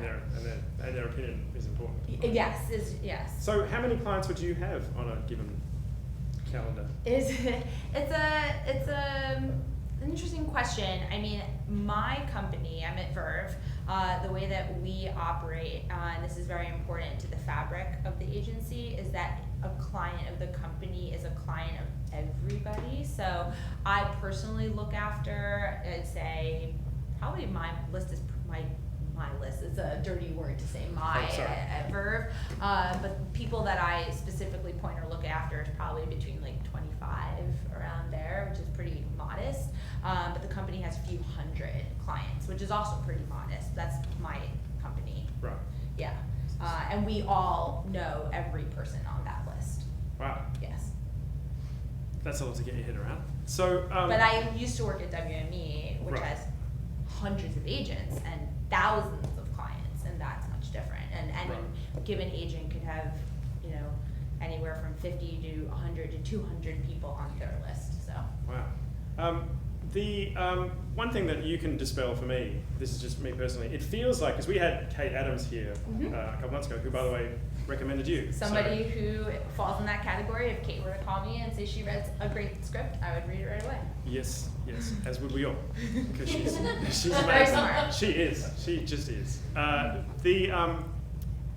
She was talking about how like there are on occasion they will greenlight a film for $150 million and then bring in a writer to fix the dialogue. Yes.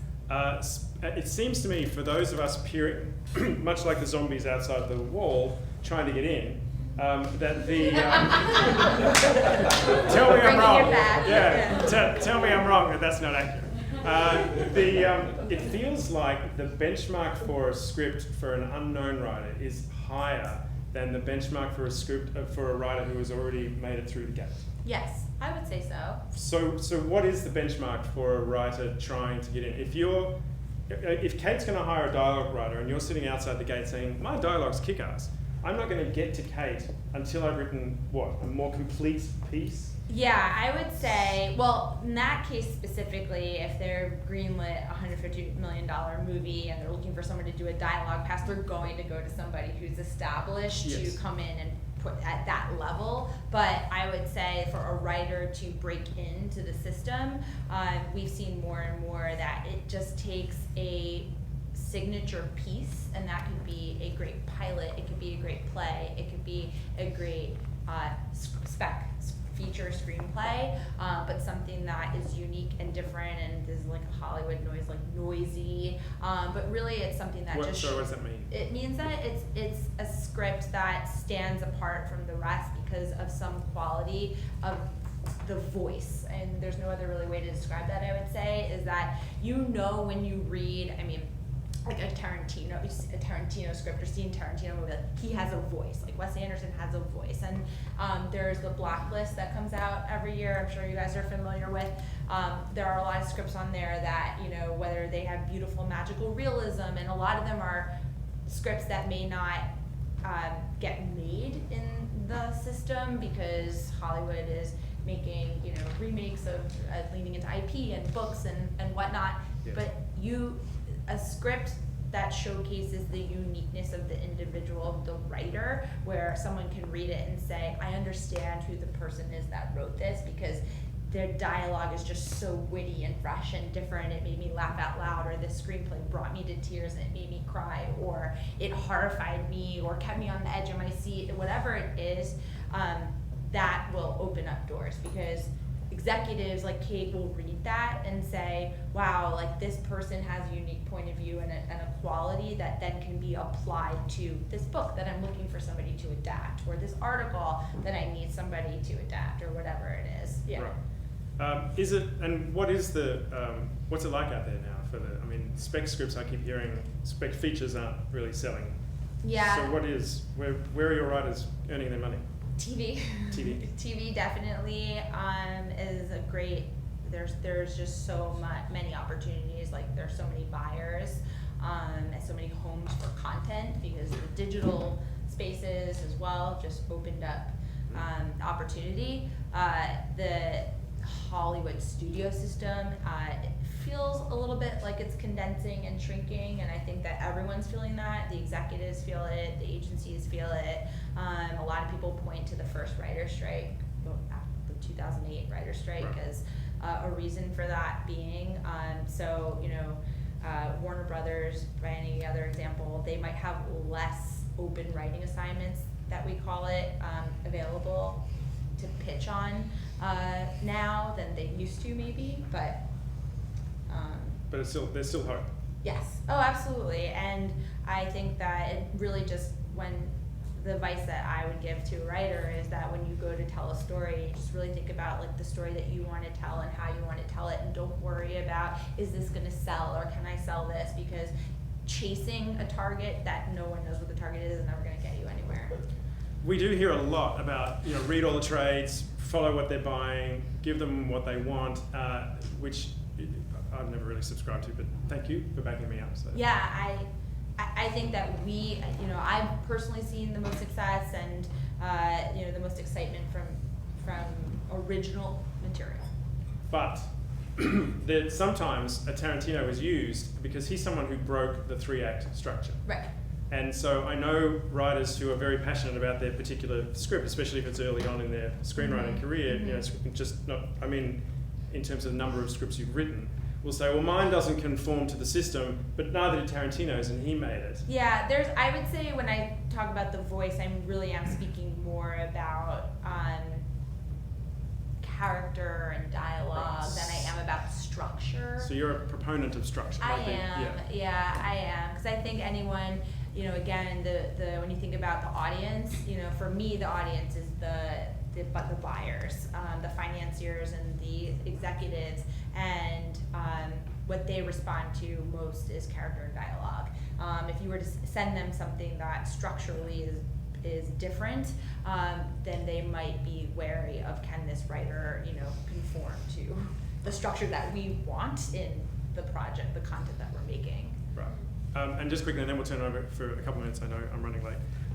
How nowadays, what is a good way for a writer to attract attention, to get onto your desk or onto Kate's desk or something? Is it winning competitions? Is it picketing outside your office? Is it not stalking you at home? But I mean, what else is there? I do think it is helpful. Anything you can do to make your script stand apart. So whether it's submitting it to the Blacklist, submitting it to the Nichols, submitting it to those festivals, it is definitely helpful because those festivals act as a filter in a way to then highlight your project and add that distinctness, like you've kind of been pointed to as the winner of something, which means somebody thought it was good, which from where I know agents and managers and just everybody sits, like, we are constantly inundated with material, and you have to think about the person that you're asking to read your screenplay. I do most of my writing on nights and weekends because during the day I'm in meetings and I'm answering emails and I'm answering a lot of phone calls and pitching clients, and so for me to read a screenplay is taking time out of my Saturday and time out of my Sunday and time away from my family, and I think when you think of it that way, you can understand why it's hard for someone to get through that amount of material. Right. Yeah. Just how many scripts do you have that you need to be read right now? 100. I have like a constant working list of, I'd say immediately things that I have to read. There's probably at least 50 things I could be reading right now. All right. Well, we'll get. And I probably read 6 yesterday. So, yeah. Yeah. On top of everything else that you do. Questions for Pamela while she's here and live in the room? Yes, sir, up there. So if I was trying to attract attention, like what carries more weight, a good feature or a good pilot? Either. Yeah, the great thing I would say about today's market is that probably more so TV, like using a pilot in the feature space is easier than using a feature for TV in terms of the executives, but good material now is good material. So when I first started in the agency world in 2008, it wasn't like that. Well, you picked a time. You couldn't. Feature executives wouldn't read a pilot script as a sample. They wanted to read a feature sample. But now if you write a great pilot, I mean, we've gotten feature work for clients and animation work for clients off of a half-hour pilot. If it's a comedy and it's a hilarious half-hour pilot that really showcases like amazing dialogue, we've had a couple clients that have gotten amazing traction out of half-hour pilots. So whatever is just making they just stand out, yeah. Chris? Being the focus, having strong character and strong dialogue, would a good sample include a stage play? Yeah. Would that be even Yes. considered within the spectrum? Not like produce my play, but this is how I write. There's definitely a few. We represent a few playwrights, a few people that we've signed off of plays. I think they translate a little bit more to the TV space, being that TV is so dialogue so chatty and heavy. But if you write a great play, it would work as a sample. Clint. You mentioned earlier that placing in a contest can help get attention.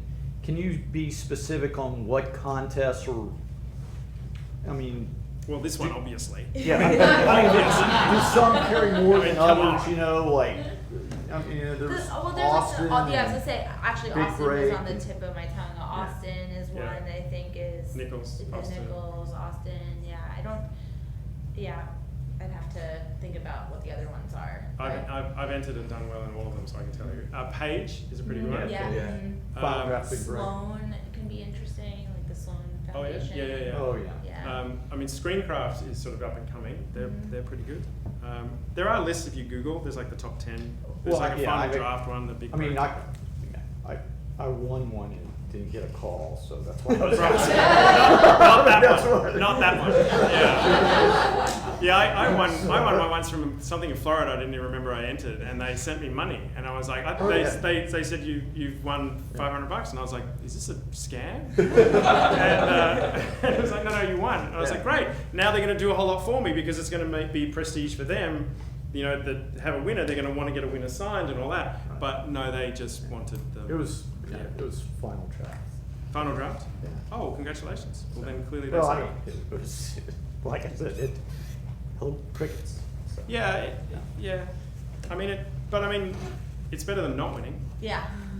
Oh yeah, no, it was a good party. Yeah, and it's something. It may not work every time. It's not a perfect science. Right. Yeah, because I would say, it's also, when I was younger, I used to maybe go onto those websites more. Now it's more about people flagging for me. Right. But combination. Do you have of that. people who search the Blacklist website for material, like interns or whatever? Yeah, we do. Honestly, it's the great thing and the curse, I think, also is that a great script can be anywhere. So it's this idea that the next thing you read can be the best thing ever. So definitely, my assistant is training to be an agent. He's fantastic, and I would rely on him to do exactly that.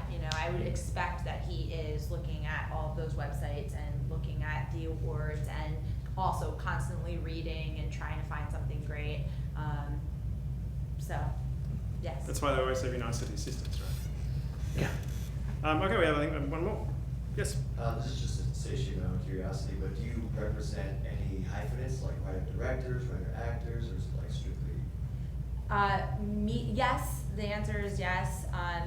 Verve is a company that represents primarily writers, directors, producers. We don't have a talent division, so it depends on the client, but absolutely interested in writer, performers, comedians. I feel like in the comedy space that's very common. We represent people who are hosts as well. No one's one thing anymore. Any one last one? I'll take. I see two hands, so I'll take both of them if you're quick. Sir down the front. Sure, thanks. So for those who are just getting started out, trying to form connections, trying to read as much as we possibly can, obviously doing something like interning at an agency or getting a coverage kind of job, do you have any advice on, even that is super competitive. When you get writing, just getting an internship is super competitive. So do you have any advice on what we can do to do that kind of thing? To get internships? Sure, yeah.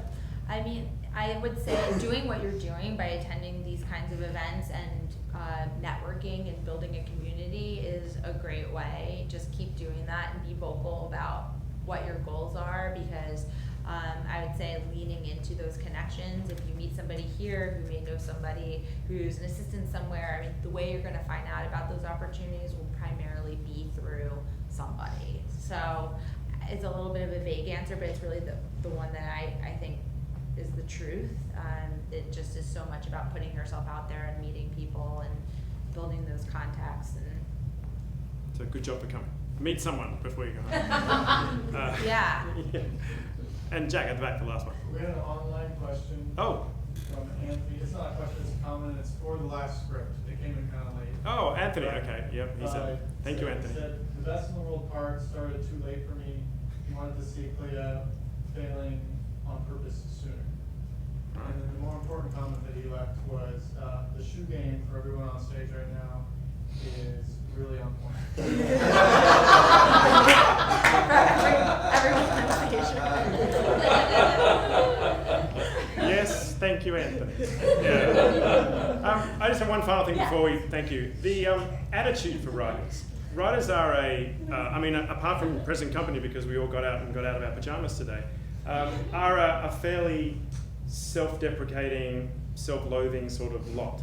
But then every now and again you find writers, I'm noticing now, and because I'm reading a lot more scripts doing this gig, that there are some who are like, this is the best thing ever, and you must read this because it's going to win an Oscar. Where should a writer, what's the sweet spot? Do you know what I mean? Because you don't want to be handing a script to someone saying, this is shit, tell me what you think. Right. And nor do you say, this is going to win the next best film. So what advice do you have for writers in terms of how they present themselves? Should they have an opportunity to talk to you? That's an interesting question. I think it's important to be confident, obviously, to be confident in your voice and in your writing, but to be amenable to feedback and to criticism. And this, you know, when you're submitting something to somebody, it's because you feel that it is ready and worthy of their time, and you feel like there's really something special here. I would respond to that. I also think that if there's a way that you can define yourself in terms of contextualizing a read, maybe is always helpful too, in terms of like the world or the tone or what it is that you're going to be looking at. So. Right. Okay. Cool. I don't know. All right. But yeah, you don't want to over promise for sure. Right. Or under promise. Or under promise. Yeah. Yeah. Okay. Pamela, thank you so much for coming. Thank I know it's you. time to go. So